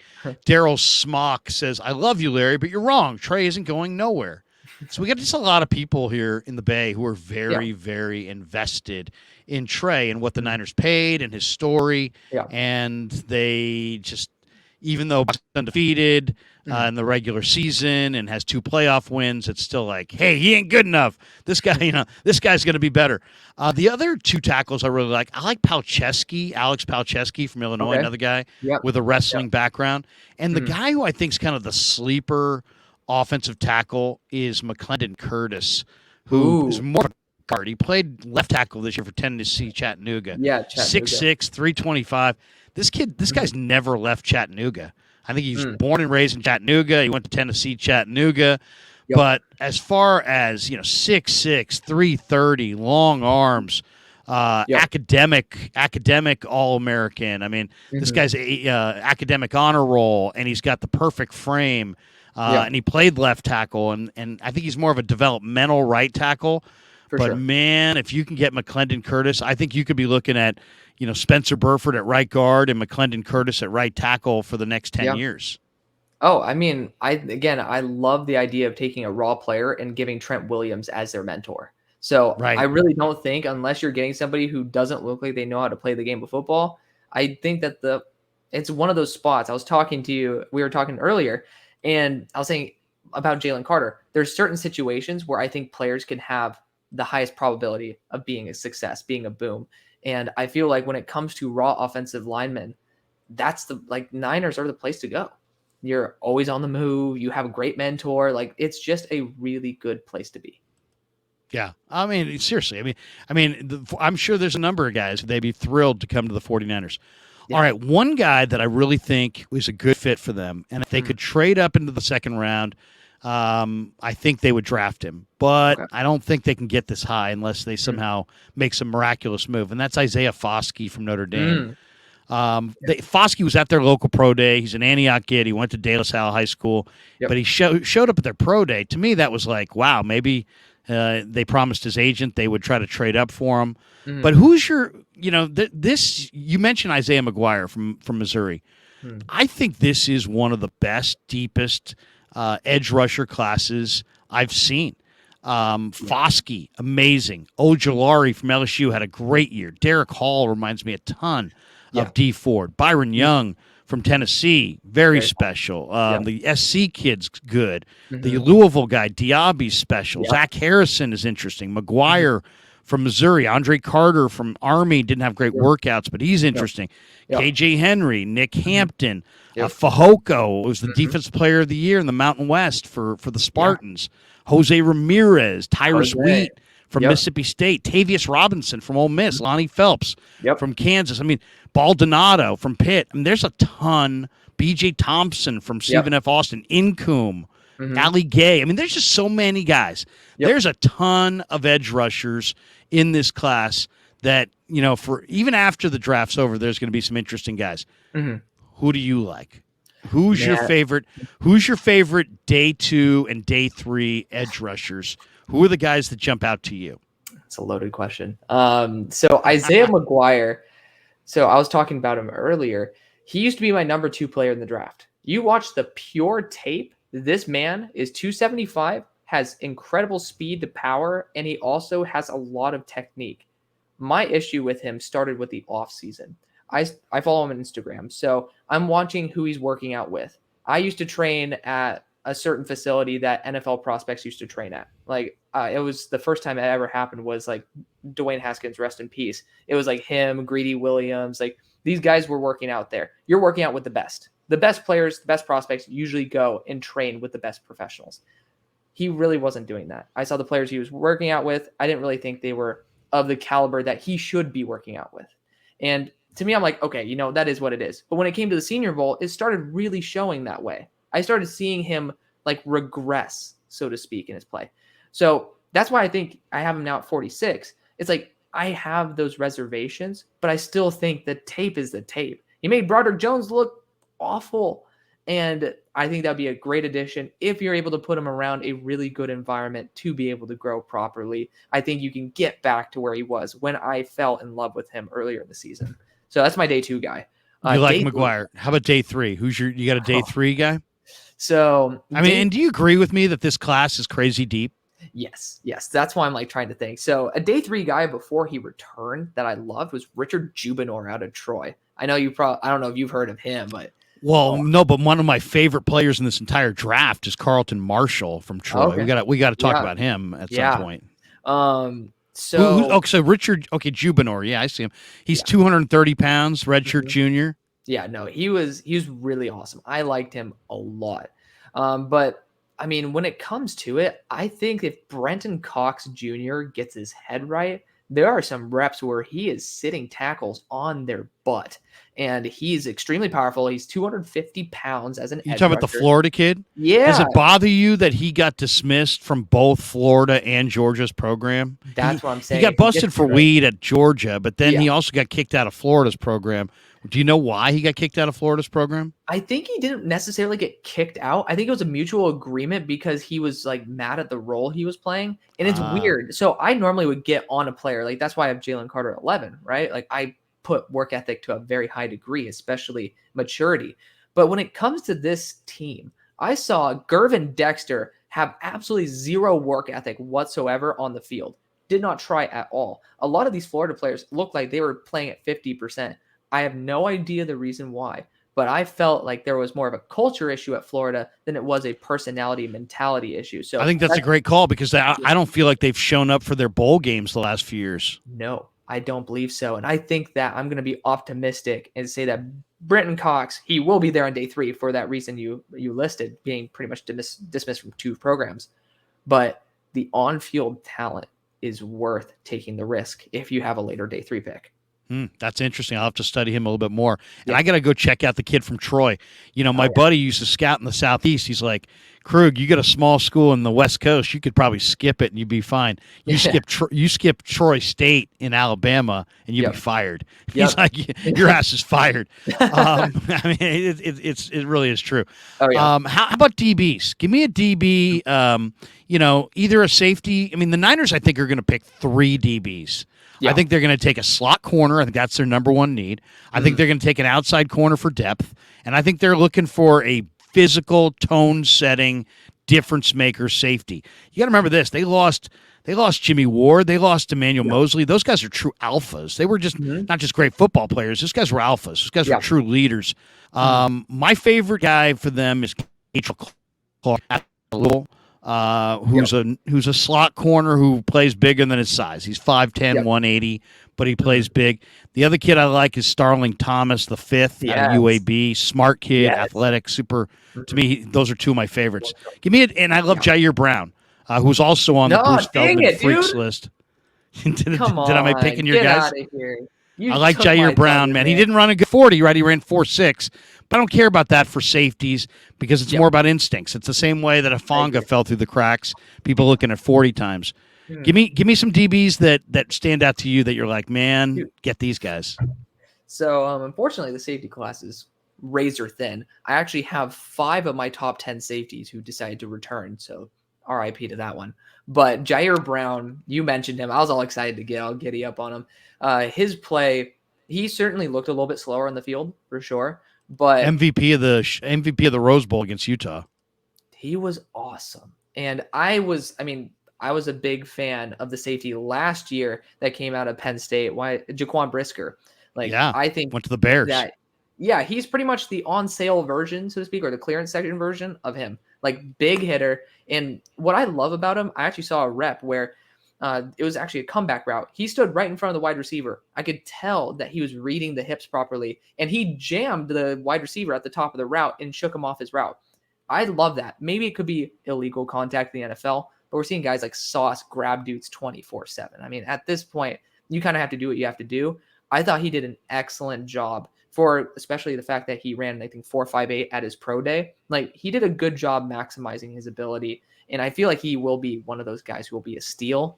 What about Jamie Robinson from Florida State? I just said it. He should. I mean, I loved his interview at the combine. It's just like he's like one of these guys. It's like all football, man. He's all football. Yeah. No, I was literally saying Jamie Robinson as you brought it up. I love Jamie Robinson. He feels like an Arizona Cardinal, though. I don't know why. When I was watching him, like, this dude belongs to the Arizona Cardinals. Good player. He tested poorly as well. I think he was in the 4.5. I think he was 4.58 and tested on his 40, which is really surprising. He looked a lot faster than Jair Brown did on tape, but they tested identically. Doesn't mean that.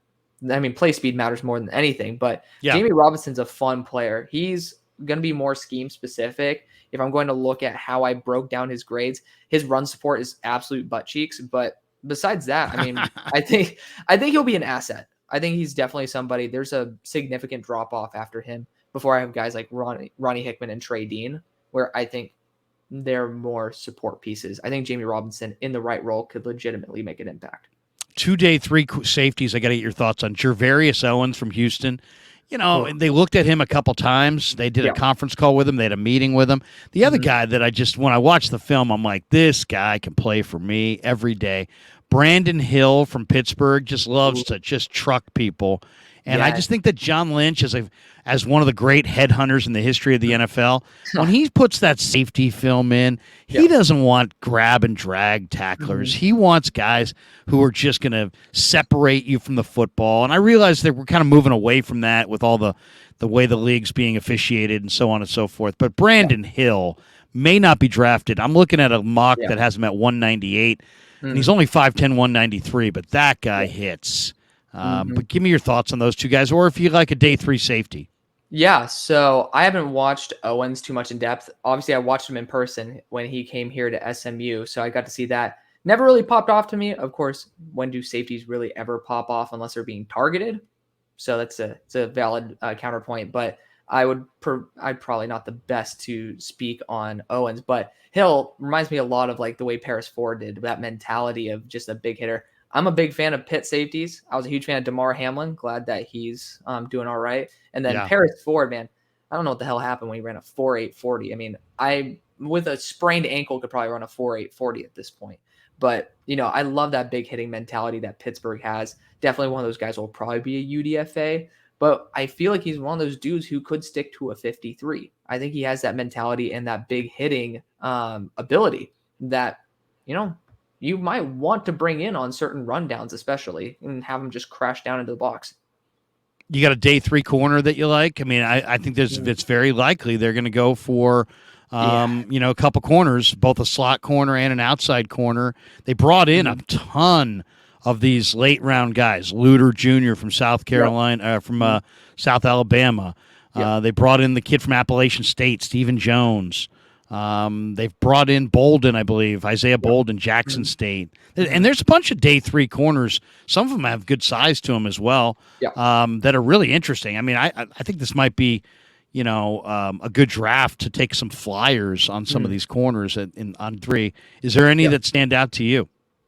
Starling Thomas, we mentioned it earlier. I really like his ability overall. Very good athlete. Riley Moss will probably be day 3. I from don't know Iowa. if he gets taken. Yeah, Riley's been a guy who I've been a fan of since he stepped on the field. I think he honestly could be a 49er, one of those dudes where when I think of like 49ers in general, there's no logic behind it, but it's just one of those dudes that I feel I could see in a Niners uniform.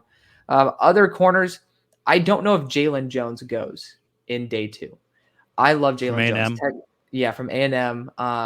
Yeah, you like A&M, right? You were talking about it. I'm an A&M fan, so I've Yeah, watched them a lot.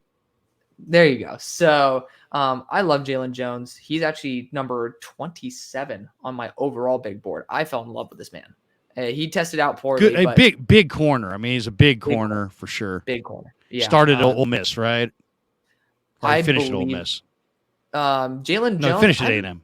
Yeah, he finished at A&M. Yeah, I think he was the number 1 corner out of his class as well. He has a 6'2", 200-pound frame. His buddy Antonio Johnson, who's a safety, is lighter than him at the same height. So he's a big. He's a great kid too. I mean, I don't know. He was an academic honor roll kid. The guy's already got his bachelor's degree. He's working on a master's. I mean, Yeah. You're talking about a really, really good kid. Yeah. And I think that if you're going to consider that day 3, it's easily my favorite. I love him to death. And especially if you can scheme him properly, where basically you have somebody covering the inside, like, you could have a nice little hook zone right there with a linebacker, which I kind of trust the Niners linebackers in zone coverage. So I think you'll be able to easily get an absolute steal. I think he'll start. He could be a corner 2 or corner 1 for a team if they use him properly. Last one. Let's talk about linebacker because the 49ers have done such a great job at finding these undersized linebackers, and they lost Azeez Al-Shaair. He left in free agency. They couldn't pay him. And it just, you don't even play your third linebacker very much in today's game. You're always in the nickel or the dime. Mm-hmm. But there's a couple linebackers that, I always like to look at actually the linebacker tackle totals, like who actually made all the tackles, because that usually, you can look at it a lot of ways. You can look at film, you can look for guys who stand out, or you can go find out who made all the tackles and then go watch film on those guys. The two guys that if I'm on day 3 of the draft, I'm pounding the table for these two guys. One is Charlie Thomas from Georgia Tech, who's got just a total forgettable name. He's 6'2", 210. Another kid, incredible athlete, but he's also like academic All-American, really smart, really fast, really athletic, working on his MBA. I mean, this guy's something else. And the other guy I've already mentioned to you, Carlton Marshall, who's a 5'9", 215-pound linebacker. He might be Sam Mills. Like, of all the guys that I watched on film leading into this draft, that guy stood out the most. I mean, he's 5'9", he's 210 pounds, 215 pounds, and he's like a magnet to the football. He just flies to the football. He led the nation at Troy State in tackles. Give me your thoughts on either those guys or just any linebacker that you really, really like on day 3. Yeah, so I have 2 dudes who I'm pretty fond of. Ivan Pace Jr. from Cincinnati. I don't know if he's going to be there on day 3. He's going to be around 4th selection. Yeah, he's 5'10", 235 pounds. This guy has straight up decked an offensive lineman. There's an offensive lineman, I think there's a clip in the Senior Bowl. There's an offensive lineman pulling. This guy at 5'10", 235 sits that dude on his rear. That guy's probably 100 pounds weighing more than he does. Incredible. And he was really chirpy. He got even some of our guys into a fight when we got to play them. So he's a commander of the defense. He has that energy, and he's not afraid of the ball. I love that about him. Obviously, you can mention Henry Teoteo. I think that when he plays, he's scared of the football, and that's what I really don't like about him. I saw him trying to go away from the ball quite a bit. But another guy I want to mention is Tervasier Dennis, speaking of Pittsburgh. In the Senior Bowl, that dude showed out quite a bit. Really good as a pass rusher as well. He's going to be a 7th-round pickup for a team, but he's undersized at that 225-pound frame at 6'1". But somebody worth taking a flyer on. He's athletic enough. He's overall just a polished enough player.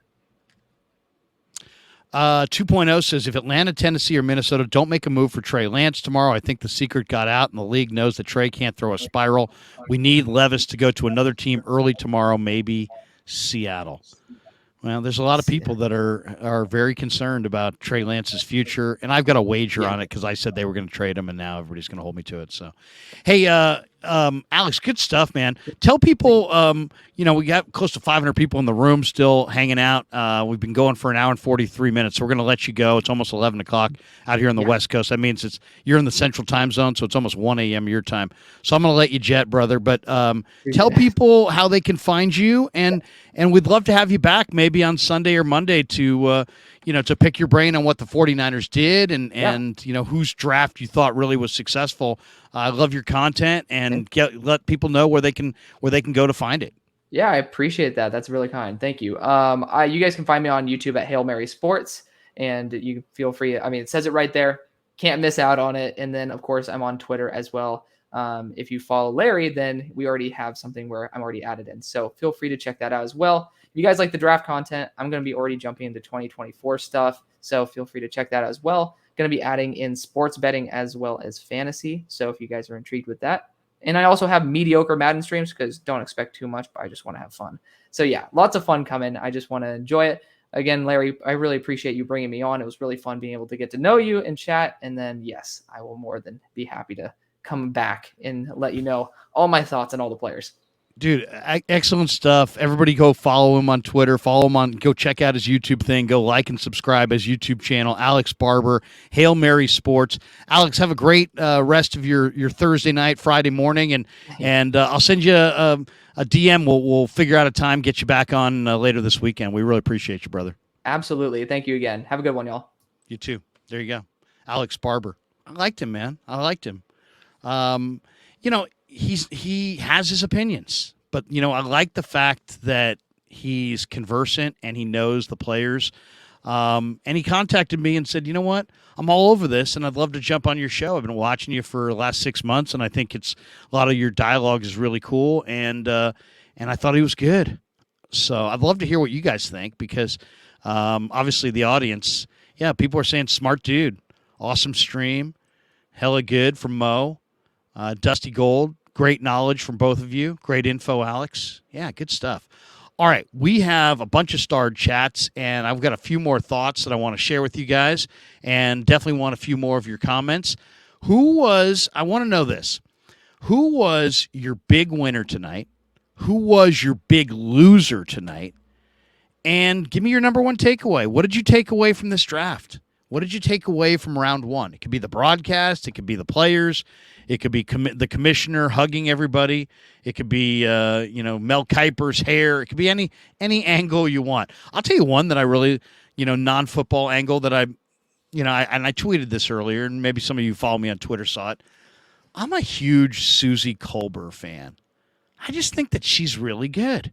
I mean, think about it. She's been doing this for a while, and she doesn't come across like canned ham. She comes across like she's pretty knowledgeable. She comes across like she's pretty cool, pretty easygoing. They give her some assignments that actually I think are pretty freaking difficult. You're going to work the room for 2 minutes, 3 minutes, and we're going to walk you through, and you're going to walk over here, you're going to ask them about this, and you're going to pass over to this person, you're going to have a nice little conversation with them, then you're going to come over to this table and around this person's family, and you're going to introduce yourself. I mean, there's so many people that just can't do anything unless it's like they're reading off a teleprompter or they have a script. As soon as it's unscripted, they're just like terrible, immediately awful. She's good. She's really good. And I've interviewed her before, but I mean, this is years ago when she was on what they called the Deuce, ESPN2. I mean, that was forever ago. I've always thought she was pretty good. But let's be honest. Anybody can be good for a year or a couple seasons. I mean, I thought she bust onto the scene. She was good in the 90s. It's 2023. She's still working the draft and doing a really nice job at making her interview subjects comfortable. She draws interesting analysis, or not analysis, but interesting anecdotes out of them sometimes. It just feels she's just good. She's just damn good. I mean, I don't know how you guys feel about Susie Colbert, but to me, I thought she was damn good. All right, let's take a break. We're gonna play a couple of spots here. We'll come back in a minute and we'll hit the chat. But who's your big winner? Who's your big loser? Who's the guy that you're hoping the Niners get maybe tomorrow or this weekend? And if you want to weigh in on Trey and what the drafting of the quarterbacks, means for him, feel free, get in there in the chat and we'll read some of the best chats. But first, a message from Pig and a Pickle, our title sponsor. Check them out in Emeryville and Corte Madera. This is their location in Marin.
So New York style sausage was started over 70 years ago.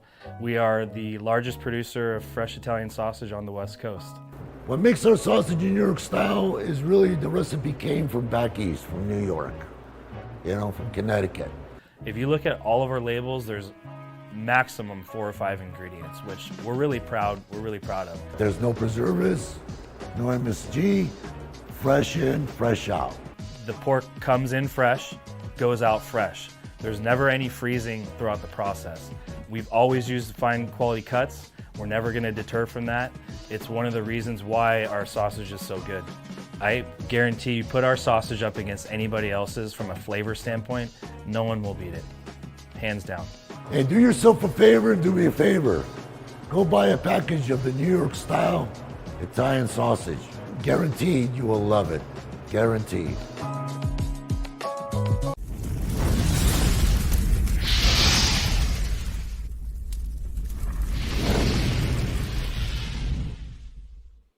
All right, coming down the home stretch on the Krug Show. We are 1 hour and 52 minutes into our live stream at 11 o'clock out here on the West Coast after round one of the draft. And if you're just tuning in, interesting draft on a lot of fronts. And let's see what people have to say about it.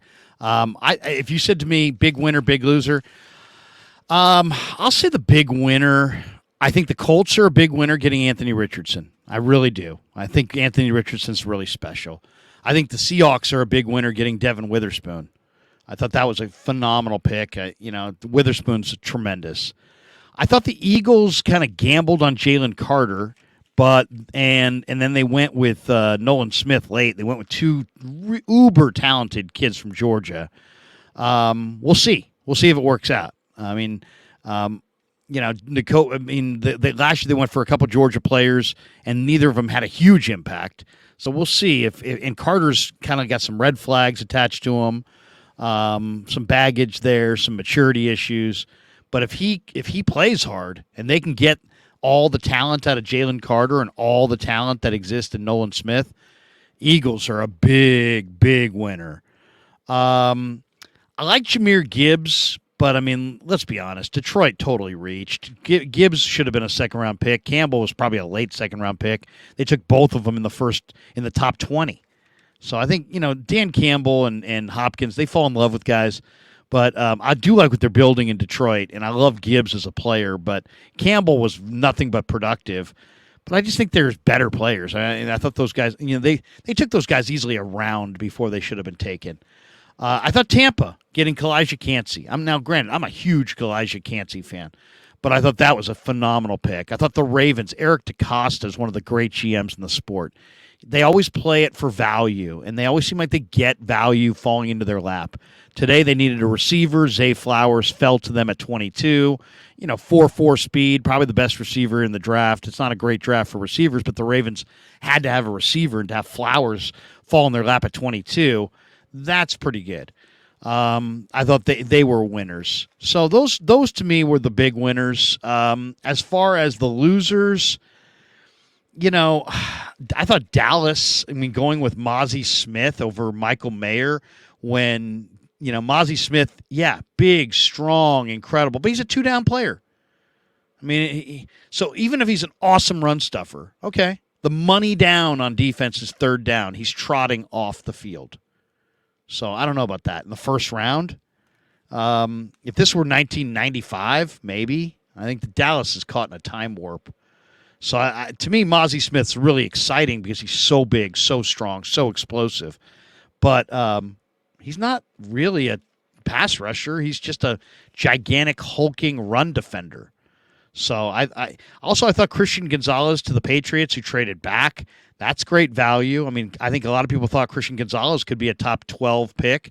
They got him at 17. I think that's, I thought that was a really, really nice pick by the Patriots. So those are the ones that stood out. As far as losers, Minnesota, your defense is a disaster. You already have Justin Jefferson and other receivers, and you could get a replacement for Adam Thielen in this draft. And then you go Jordan Addison in the first round, who's 175 pounds. I don't know that when you have one of the worst defenses in pro football, that's not a good move. That wasn't a good move. And I thought Kansas City totally reached for the local kid. They were looking for a story. They should have taken Michael Mayer. Could you imagine Mayer and Kelsey and catching passes from Patrick Mahomes? I thought that was a missed opportunity right there.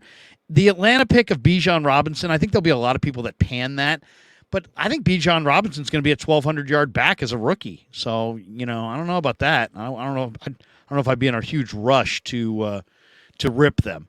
As far as the best players still on the board, the ones that stand out to me are both the Notre Dame guys, Michael Mayer, Isaiah Foskey, then Jerry Porter. Kid, Jerry Porter, or Joey Porter Jr., I should say. Joey Porter's kid. Not Jerry Porter, the former Raider. Joey Porter, the former Steeler. But his son was a terrific corner at Penn State. He didn't go in round one. That was a huge surprise. Who else? Oh, Tucker Kraft from South Dakota, the South Dakota State, the tight end. He's terrific. He could go at any point now. Riley Moss, the corner from Iowa, very, very solid pick. Jair Brown, tremendous pick. Byron Young, both of them, the edge rusher from Tennessee, the tackle from Alabama. Both those guys are tremendous. Marvin Mims, the Oklahoma wide receiver. A lot of Niner fans wanted them to grab Cody Mauch from North Dakota State. He's still there. The Northwestern freak, Adi Tamiwa out of Bahre. And I say freak because his play wasn't great, but his athletic traits were off the charts. Jaden Reed, the Michigan State slot receiver, tremendous player. Julius Brents, the jumbo corner from K-State. He's super interesting. And then two guys that a lot of people like, Sam Laporta, the Iowa tight end, thinking he's going to be kind of like Kittle. He's not Kittle, but he's solid. He's definitely round 2, round 3. And Jonathan Mingo. To me, if there's one guy that's like, whoa, in this receiver draft, I was surprised nobody went for Jonathan Mingo. Academic All-American, 6'2", 220, 4.45 speed.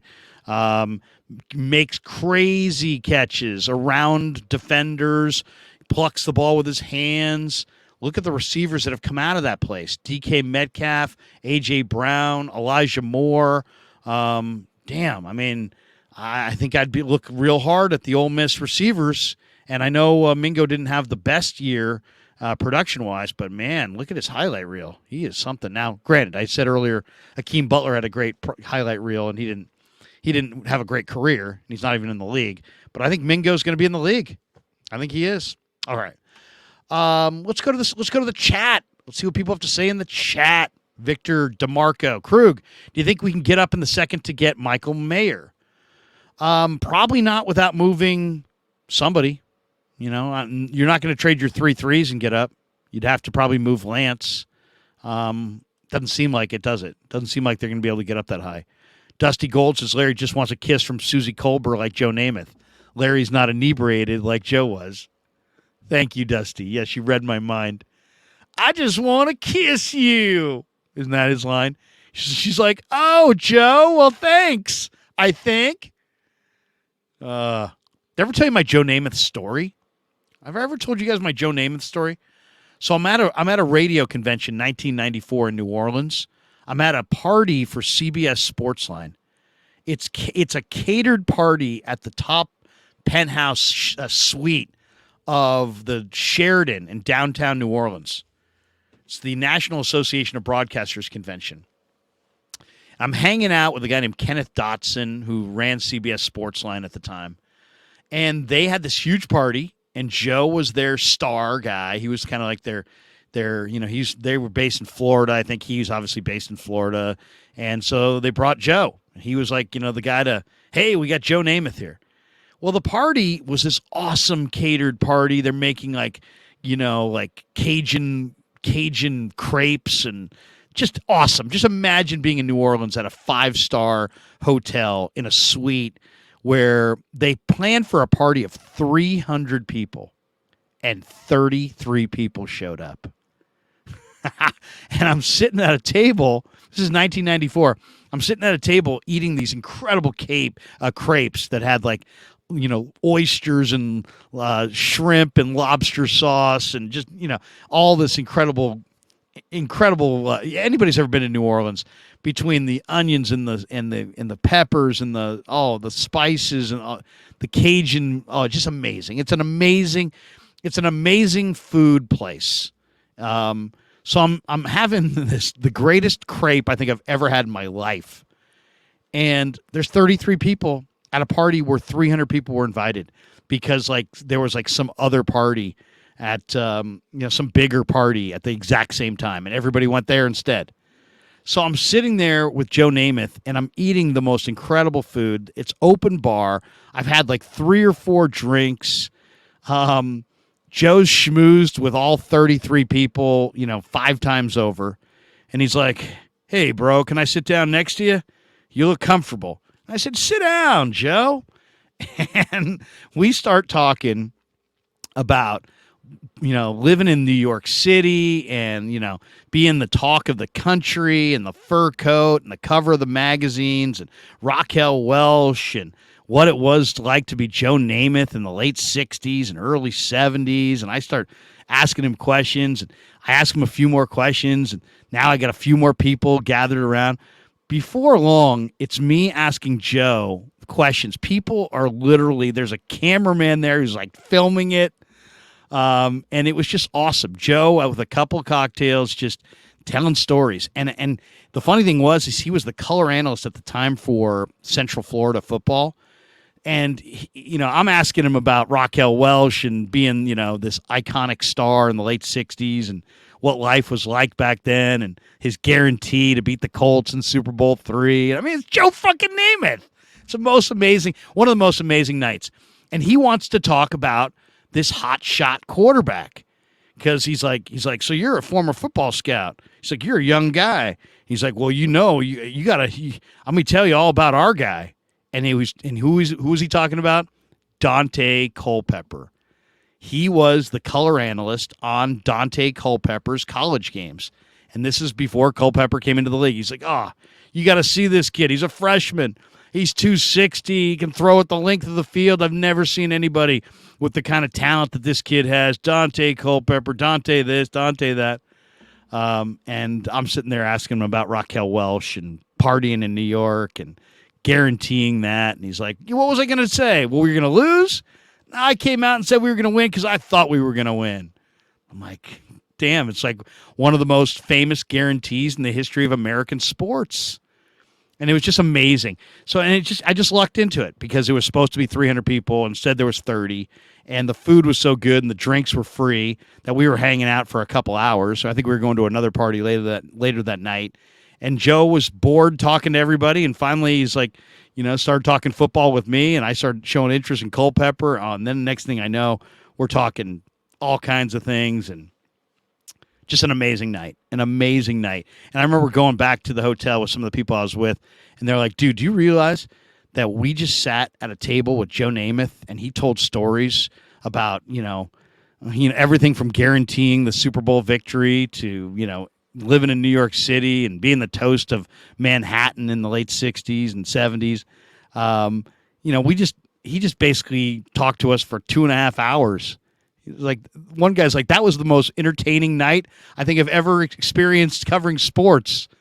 And it was just an amazing thing. We got him to go to the show. I was there with Ron Barr's Sports Byline USA at the time, and I was the affiliate relations director. We all went to New Orleans for the NAB, and Ron got us invited to this party, and we're all there, and there was nobody there. But the booze was incredible. New Orleans. The food was better. New Orleans. And then Joe Namath. Broadway Joe. Amazing. Victor says, Krug, can we get Michael Mayer in the second round? I don't know. You're going to have to trade up and get him. I would do it. Could you imagine Michael Mayer and George Kittle in a 2 tight end offense with Brock Purdy loving to throw it to the tight end? That would be amazing.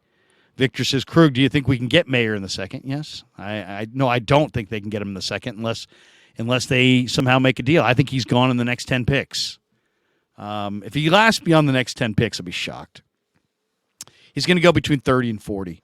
And now that that Houston's out, Houston now has C.J. Stroud, so they're out on Trey Lance. Colts are out on Trey Lance. I don't know if any of these teams are really actually in.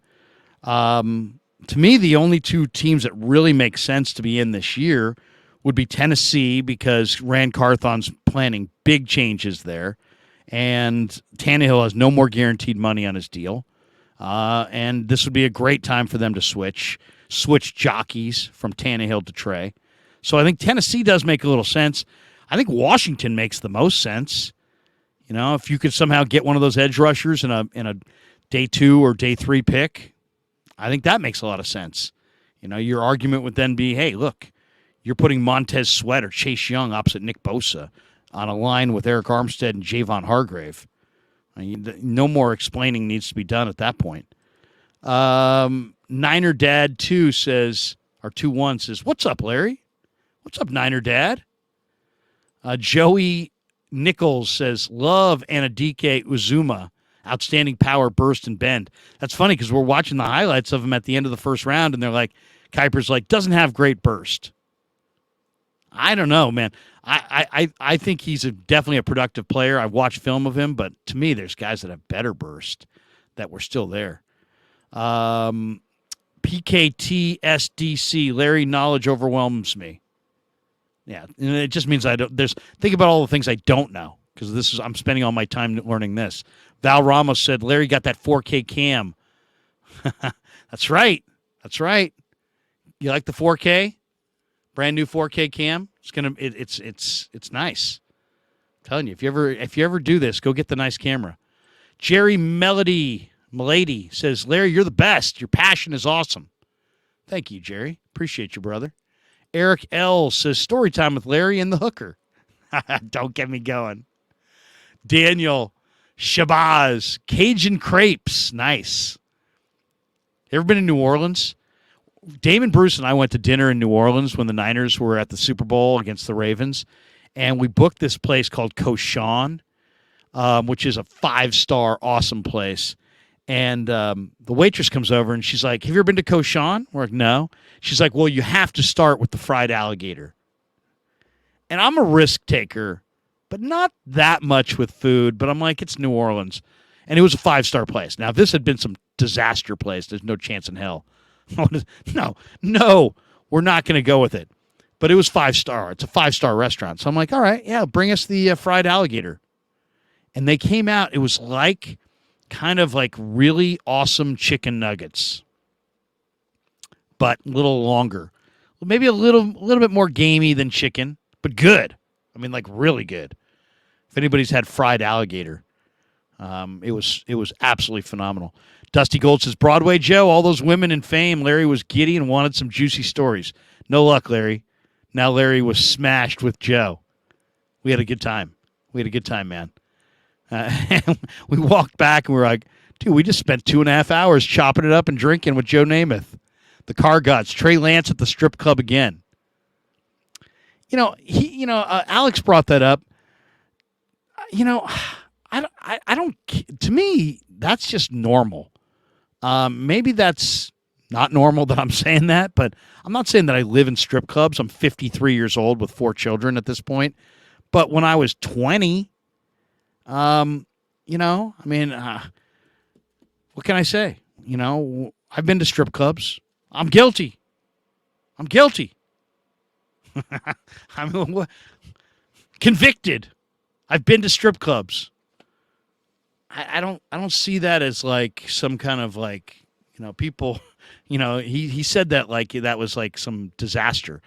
I don't see that as a problem. I really don't. I mean, now if he's there when if you're having mini camp practice or training camp practice and everybody's like, where's Trey? He's at Cheetahs. Okay, now we got a problem. All right, we got a problem. But if it's just like when he's blowing off steam, come on, man. Seriously, I mean, what are we talking about here? How are we gonna be that critical and that uptight? The guy's 20, 22, whatever. He can't go to a strip club. Probably not 20, but 22. Mike Vaz, another great story hour with Krug. So if I get into stories, I'll be here all night. What else? Who's good in here? Kuiper is dead wrong on what? Joey Nichols says Kuiper's dead wrong. Well, he goes on to say, I respect Mel for helping popularize the draft. Helping popularize the draft? He created a cottage industry all by himself. He didn't popularize the draft. He is the fucking draft. That's Mel freaking Kuiper, Joey. He's the guy. He's the godfather of this thing. This thing was a conference call on Monday morning then it wasn't even on the radio. And now it was on 3 networks tonight, including national network television in primetime. He more than helped popularize the draft. I mean, he created an industry that didn't exist and has defined his entire work life. Popularized the draft. He goes, I respect Mel for helping popularize the draft, but he's not spending hours poring over the tapes these days, or for a long time for that matter. Bro, Joey, you're wrong. You're wrong, man. I actually know Mel. Mel was watching. Mel's watching. I've done interviews with Mel in October. I've done interviews with Mel in December. I've done interviews with Mel in the springtime. He is dialed in on lots and lots and lots of players all year long. Now, obviously, he ramps it up for the draft, but it's not like he's some fraud. He's not. I would say he's still, to this day, the guy who knows it the best. Though I will say this, Daniel Jeremiah is really good. Daniel Jeremiah from the NFL Network and Bucky Brooks, those guys are good. Those guys are really good. Daniel Shabazz, Larry, if John Lynch was a young NFL player now, would he still play safety or would he be a linebacker? That's a great point. He's a linebacker, buddy. No doubt. He is a linebacker. In today's game, he is not a safety. He's a linebacker. Kid Clientele 19 says, Louis Riddick said Seattle's the best team in the NFC West. Come on. I heard that too. And nobody pushed back on that. Lou, what are you talking about, buddy? What the hell are you watching? Did you not see the Niners beat the Seahawks twice, 3 times last year? 3 freaking times. My God. Seattle's the best team in the NFC West? Really? John, did you see John Schneider at the Combine say that the Niners overwhelmed them with speed and power and talent? You got to be kidding me. I heard that, and nobody pushed back on that. Now, not that they're a bunch of Niner fans on the dais, and they're very tight schedule in the draft coverage. But what the hell was that? Best team in the NFC. Come on. They're the second best team in the NFC West. But they're not the best team in the NFC West. Come on. Come on, Riddick. You're better than that. I love Riddick, and he's dead wrong on that. I'd love to debate him on that. Tony Nagatani. In Moneyball, they said Jeremy Giambi going to the strip clubs was a negative athletic indicator. Yeah, Billy, he's been smoking that weed, and he's in those clubs, in the strip clubs. And who cares? Seriously. You could be awesome in doing that, or you could be terrible and not doing that. So it's not about that. Dusty Gold says, Larry, take the fifth. Your wife might be listening in. Good example for Kevin. That's okay. Thank you. Thank you, Dusty. Kevin, of course, is my son, who's the boss of the channel. We got this one from Green Glass Full. Larry is not Reggie Jackson, the biggest asshole in the history of Bay Area baseball. He was also a dick to me when I was 10 years old. LOL.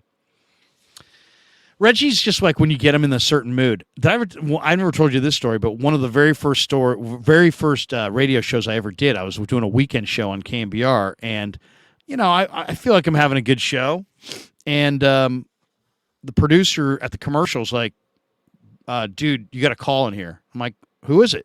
He's like, it's Reggie Jackson. I said, really? All right. So I go into the control room, and I'm like, hello? He's like, you don't know me, but this is Reggie Jackson. And then I've seen Reggie interviewed a bunch, and I'm like, how do I know this is really Reggie Jackson?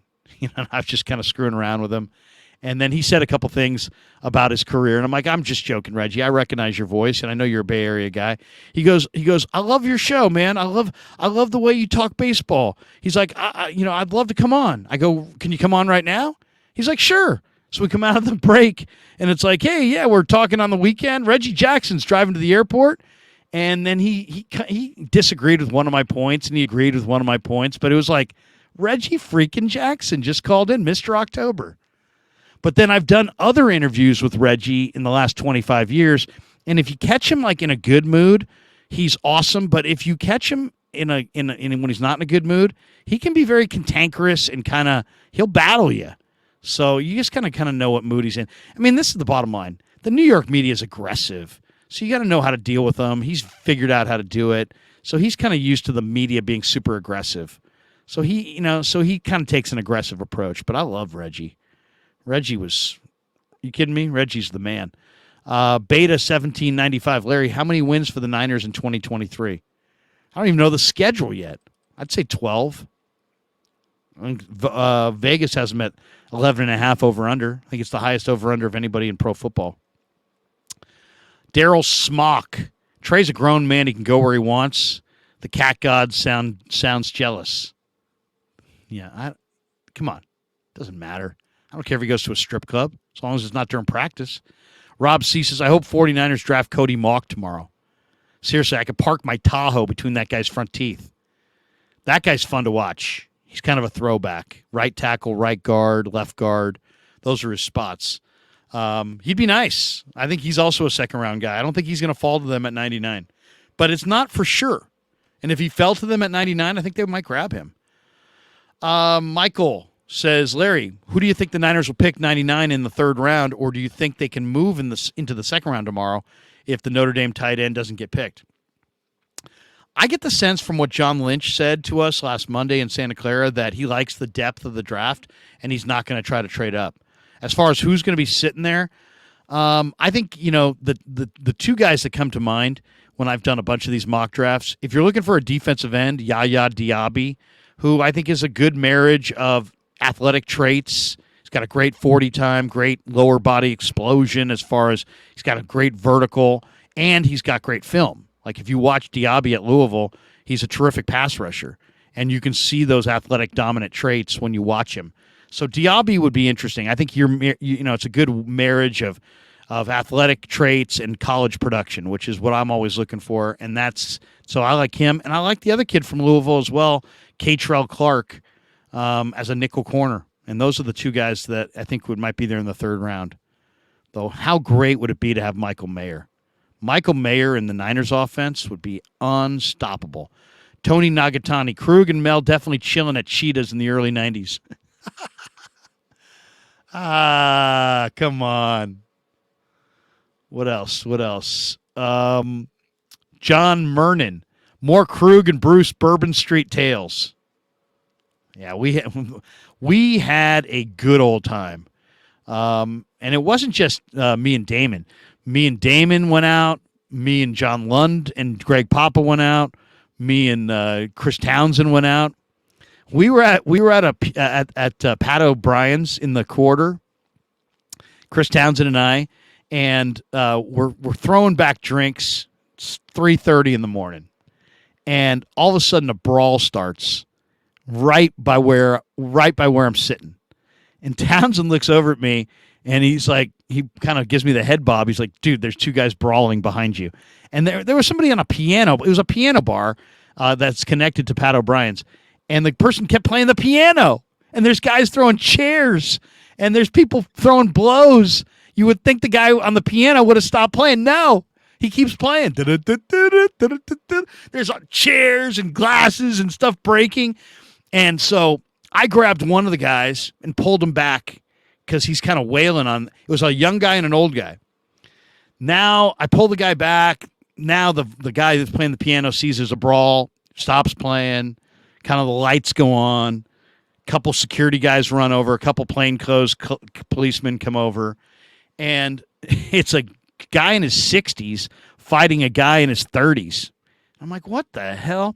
So I got the guy in his 30s. I'm just got him holding him back. Townsend's staring right at me, laughing like 10 feet away.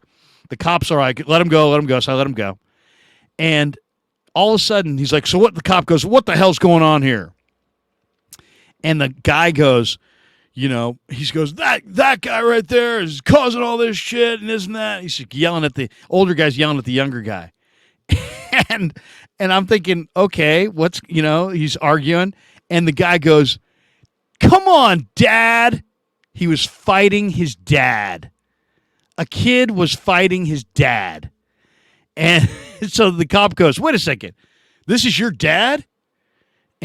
And the dad's lip is bleeding. And the guy goes, yeah, it's my dad. And he's like, sir, he struck you and hit you in your lip? He's like, yeah. And he's like, well, sir, I guess I'll let you decide. What should we do with him? And there's this big pause, right? And everybody's standing there.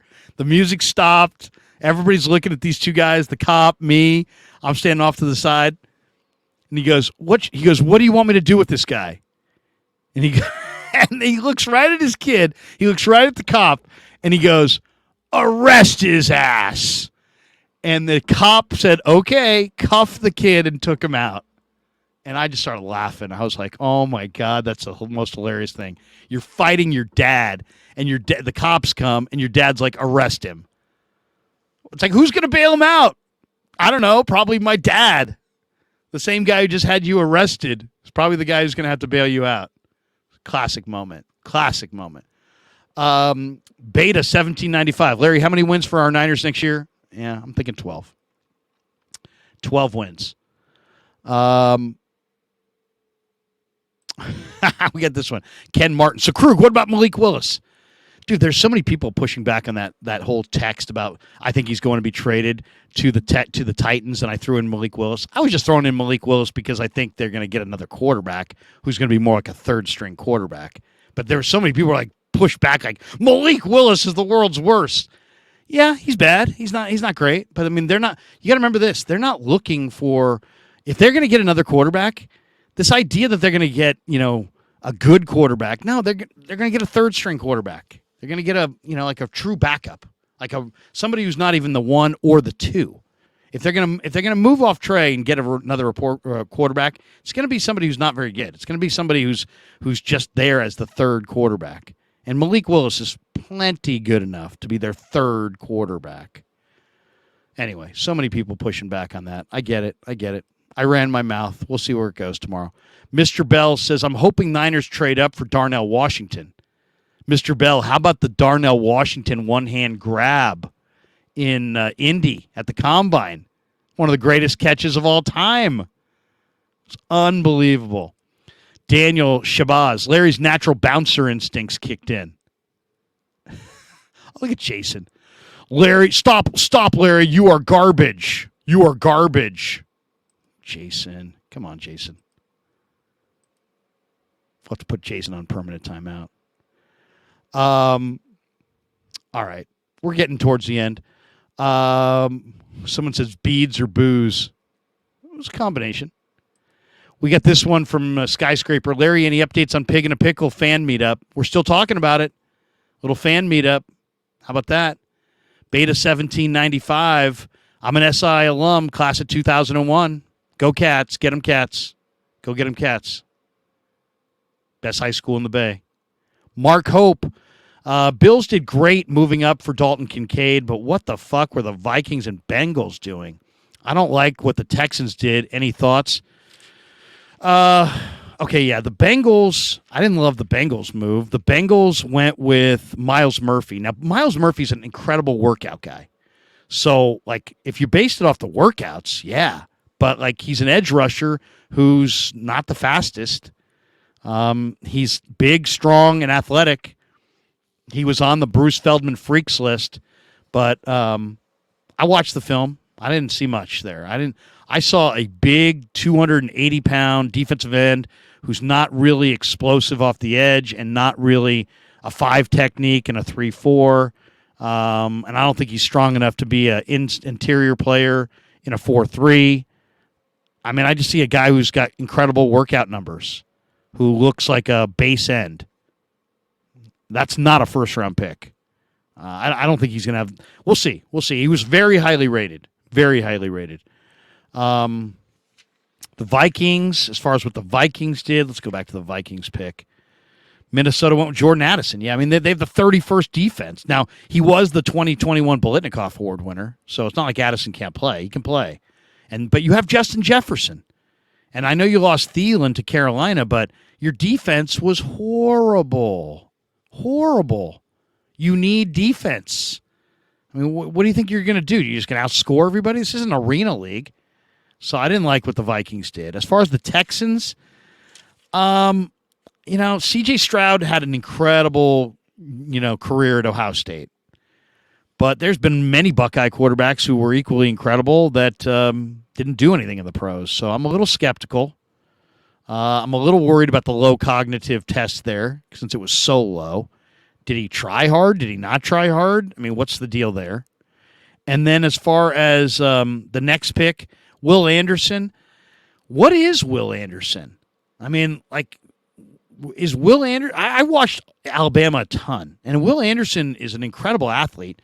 He kind of reminds me a little bit of Patrick Willis, so that's a good thing. He's clearly a blue chipper, but I think Will Anderson is a stacked backer in a 4-3. Maybe he's maybe a stacked backer in a 3-4.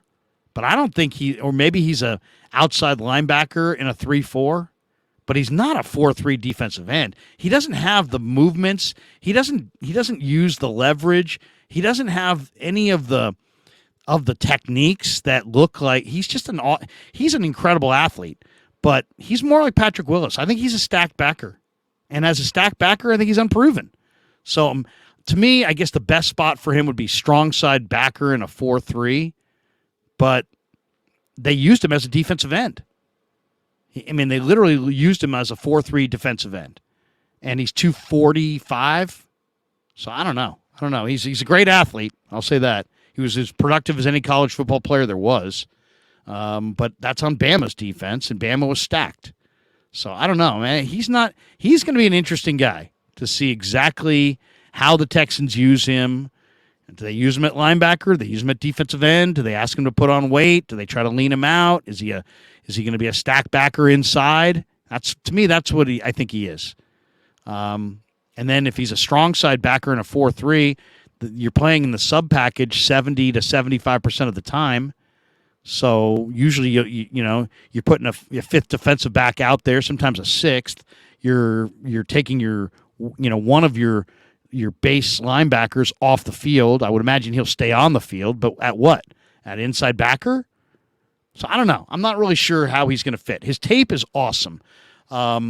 He's a tremendous athlete. He reminds me a lot of Patrick Willis. But Patrick Willis had better instincts as a stack backer, and he played as a stack backer. This guy's played as an edge rusher. But he's so good at it that he doesn't really have to have any moves. He just gets the edge, like whenever he wants. Jimmy says, where does Mayer go? I think he goes 40, 45 minimum. I mean, at worst case, I think he goes there. I'd love to see him here because, man, he would be a great 49er. Him or Isaiah Foskey would both be great. But the way it's looking right now, I think those guys are off the board. So let's just have a quick conversation about what the Niners could be looking at in the third round at 99, because I don't think they're going to trade up. I do think they'll wind up moving Trey tomorrow, and I've stated that too many times to even count, so I'll just leave it at that. But as far as what are their primary needs? Okay, Grant and I debated this. Grant thinks their number one need is the offensive tackle. I kind of think their number one need is the defensive end opposite Bosa. You're going to start Cleveland Farrell? You're going to start Austin Bryant? Drake Jackson was inactive at the end of last year for like 2 or 3 games down the stretch. He's now opposite Bosa.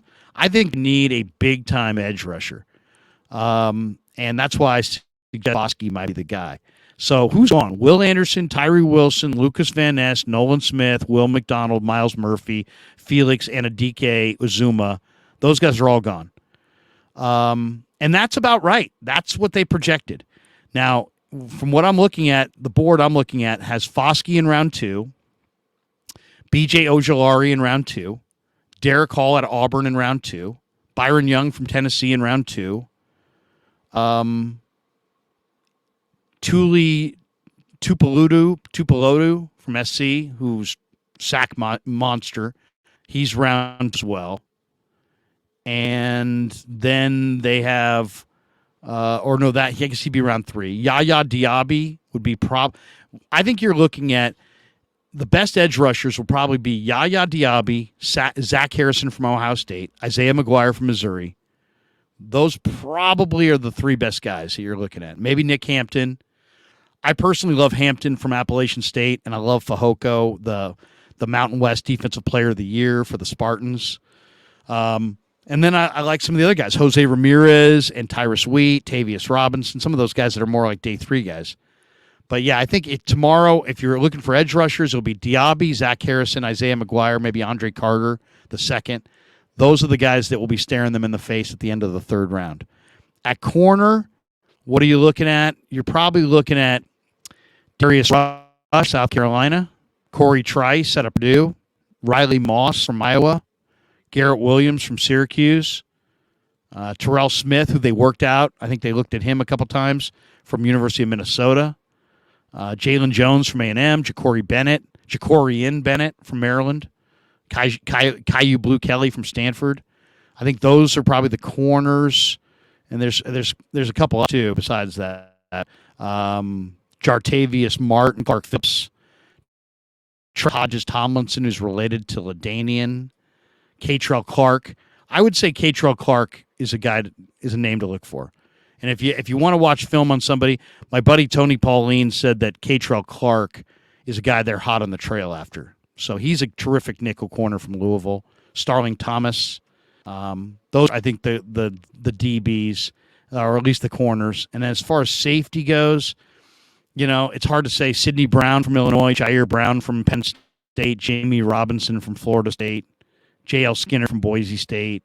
Those are the guys they're looking at there. If Mingo from Ole Miss, the wide receivers on the board, I could see them going in that direction. If they move Trey, they'll probably go quarterback at some point with one of their early picks as well to replace him. So that's my guess. And then offensive tackle. I mean, this actually kind of think that the offensive tackle. You saw the way teams moved around for the offensive tackles. They had a lot of trading. I mean, these guys came off the board. Paris Johnson, Skoronski, I thought was a great pick by the Titans. Broderick Jones to Pittsburgh. Darnell Wright looked like a monster in the highlights. Where did Darnell Wright go? Who got Darnell Wright?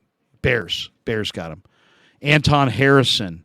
Those guys all went. The guys who could be looking at staring them in the face are Dawan Jones, who's 6'8", 380 from Ohio State. Buck Kuiper says he's his favorite offensive lineman. Blake Freeland from a BYU's got a 40-inch vertical, really explosive, athletic player, great athlete. Jalen Duncan from Maryland, Tyler Steen from Bama, and then you heard our guest talking about Nick Saldiveri from Old Dominion, Wanya Morris from Oklahoma, Joey Fisher from Shepherd, Warren McClendon from Georgia. McClendon might not be a bad guy for the Niners simply because not necessarily in the third round, but more like the fifth round, because he's a plug and play guy. He's ready to play. He played this year for Georgia. He's really, really solid player. Now he's not 6'6", he's 6'4", but he's an interesting player for sure. I like McClendon Curtis, who's kind of a guard combination, guard tackle. So we'll see. Michael Alanis says, if reports are true about the intense interest in DTR, do we get him? Well, they'll have plenty of opportunities to get him. There's no question. I think he's probably going to go in the late fourth round, early fifth round, maybe a little bit earlier, and they will have 3 picks there at the end of the third round. I gotta think though, the first time they said they're meeting with him, okay, that's one thing. The third time, you got to think it's a smokescreen. I think they like a quarterback, but I'm just not sure which one. I like Clayton Tune, but I also like Jake Kaner. I like Jaron Hall, but the arm strength is not great. DTR was really good this year. There's a lot of interesting ones. The guy who, to me, is the most interesting in this draft is Malik Cunningham. Go watch Malik Cunningham from Louisville. I mean, he's an incredible runner. He's just a dynamic athlete. And I think he could be a real sleeper at quarterback. Probably 6th round. It's not going to be high up, that's for sure. It's going to be later in the draft. But Malik Cunningham's interesting. Really, really athletic, pretty good arm. Saw an interview that he did at one of the All-Star games. Kid sounded very mature, very grounded. I like what I heard. I like what I saw. And when you watch this kid's highlight reel of him running, he's dynamic. I mean, he is dynamic. Riddy Musich, one of our favorite texters, says Michael Mayer not too happy about not being the first tight end off the board, but if we do trade up, he'll not regret it being a 49er. Yeah, it's so funny, Riddy, when you say that, because they showed him as soon as Kincaid was picked, and he looked pissed. And also, I'll say the other thing I liked about that is he looked like he was sweating out I like guys who are engaged. I like guys who were pissed that they were passed over. Being pissed that you were passed over is a good trait. Worked for Aaron Rodgers. He wasn't happy that the Niners passed him up and a bunch of other teams passed him up. If I missed this one, Mr. Bell, I'm hoping the Niners trade up for Darnell Washington. I think we put that up there before, but yeah, Darnell's pretty incredible. 6'6", 265, great hands, super athlete, strong inline blocker, but a huge red zone target. Yeah, there's a lot of good tight ends in this draft for sure. All right, that is going to do it for us for this evening. Thanks to Alex Barber. Check out his channel. Young kid. I was impressed. I hope you guys were as well. He's the creator, analyst, and host of Hail Mary Sports on YouTube. And I thought he gave us a lot of good anecdotes and a lot of good dialogue there. So I hope you guys enjoyed it. As far as tomorrow, let me double check the schedule for the rest of the week for the Krug Show. So we've had a big week so far. But tomorrow, we were going to visit with Vish today, but Vish is going to come on Saturday. Tomorrow is a big day because we got rounds 2 and 3 of the draft starting at roughly 4 o'clock. And then we have Warriors-Kings, Game 6. And we're going to do a post-game, Game 6. So we'll definitely do some stuff on the draft in the daytime. We'll cover all the Niners stuff, anything that happens, whether they make a move or don't. Obviously, they're going to draft some players probably at the end, but who knows how it will go down if they trade up. I'll be all over the draft from 4 o'clock on. I'll be watching the basketball game from 7 o'clock on. We'll do some videos. We'll do a post game tomorrow night. Join us in the post game. We had a blowout post game last night. We're gonna have another blowout post game tomorrow night. Red, Danny, Cy, Rye, JD, Baller. I talked to Baller earlier tonight. He's going to be in the house, so should be great. This could be it for the beam. Can the Warriors put the Kings away, or are we going to Game 7 at the Golden One Center with the winner moving on to take on the Lakers probably, and the loser going 1-2-3 Cancun? That's going to be bitter for either team.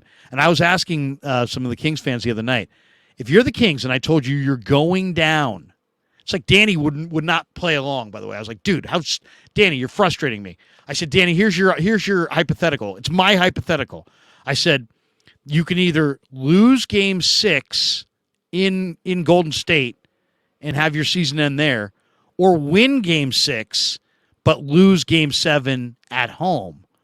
Which would you rather do if you're Sacramento? And Dan's like, well, they don't think they're going to lose games. Dan, it's a hypothetical, and it's my hypothetical, and don't try to change my hypothetical. Answer the fucking question or shut the fuck up. No, I'm just joking. But I was getting agitated. 49er Josh, thanks, Krug. Peace and love, good sir. Please find out who does the Telmetric song. See you tomorrow. I got to ask my buddy Len Dempsey. Ken Martin. Trey will start. Oh, my God. Ken, give it a break, bro. Mo says, you're a legend, Larry. Great show. We get this one. Draft is the same time as the Dubs game. Is that true? No, that can't be true. Isn't the day 2 of the draft from 4 to 7? Isn't the Warrior game from 7 to 10? Have to double check that. I think that's the case. Okay, we already put that one up there. Warrior games. Oh, the Warrior game's earlier. Oh, my God. We got the draft and Game 6. I don't know how I'm going to handle that. I'm going to have multiple TVs going. Josh, F the beam. Fist in the air for that. Dusty Gold. I could kiss you, Larry. Thanks for the great draft coverage. Well, don't kiss me. My wife's in the other room. She's a very, very jealous woman. We got this one, 49er Josh. Appreciate the info, Krug. Appreciate all you guys. Thanks for joining me tonight. That's going to do it. And then the star chats. Okay, we'll roll through the star chats quickly. Mayor Comp, Kyle Rudolph. He's better than Kyle Rudolph. Trock Talks. Watch the Pat McAfee draft show. It was great. Mad Mel Kiper is hilarious. Los D. Hey, Jesus, Krug. Philly killed it with Carter and Nolan Smith. Yeah, if they can get Carter to play. Sounds like Carter's kind of got some issues. Clarsard. Gibbs was a major reach. He is, but, man, he is a player. He is a player. Car Gods. Eagles fucking own the draft this year. Damn, that Howie Roseman's good. Joey Nichols. Nolan Smith at 30 was incredible. Smith is a top 10 player in the draft. Didn't he run like 4.38 at like 240 pounds? Great pick. I mean, that was a great pick. Eric Hernandez. Who's trading for Lance? I don't know, but I'd say Tennessee or Minnesota or Washington. That'd be my guess. Or maybe Minnesota. If I had to bet, I'd say Washington. They're the ones who need him. MF, Larry heard Farhan say on Tolbert's show that he wants Casey Schmidt to improve his walk and strikeout ratio. He's batting .330. Bring him up. His walk and strikeout ratio. Come on. The guy was the best player on their team in spring training. How long are you going to go without him? But they are winning right now. Carlo P. Larry's so good, he makes it seem like him and Alex have worked together for years. Good kid, though, wasn't he? He was a good kid. Hey, Zeus. Larry, are you surprised the Chiefs didn't draft Michael Mayer? Yeah, I am a little bit. I thought that was a great opportunity for Kansas City. But they wanted to they're having a big floor show, and they're looking for cheers. And, when you start using other reasons to draft guys, besides how well they play. I mean, I'm not saying that Brett Veach doesn't like that kid from K-State, but I don't know, man. It seems like there's like 5 edge rushers that are going off the board in the second round that are going to be better. So, Teddy Fox, should the Warriors get Mac Jones? Oof, God. I don't think so, but who knows? Is Mac done in New England? Does Shanahan really love Mac? Why do you need Mac if you got Purdy? Isn't that going to be just kind of redundant parts as well? I don't know. I don't know. Waveware, we need Mingo. On that note, I think maybe we should finish on that note. We need Mingo. Just should I call John Lynch's voicemail at the Niners? John, Larry Krueger here. We need Mingo. We need Jonathan Mingo. Oh, that would be hilarious. All right, guys, have a great night. Go Warriors. Hopefully the Niners have an eventful day tomorrow. John Lynch, we need Mingo. Yeah, never met a man I've been scared of. Careful, you gon' get exactly what you asked for. Here for whatever you bring me, getting handled. I answer the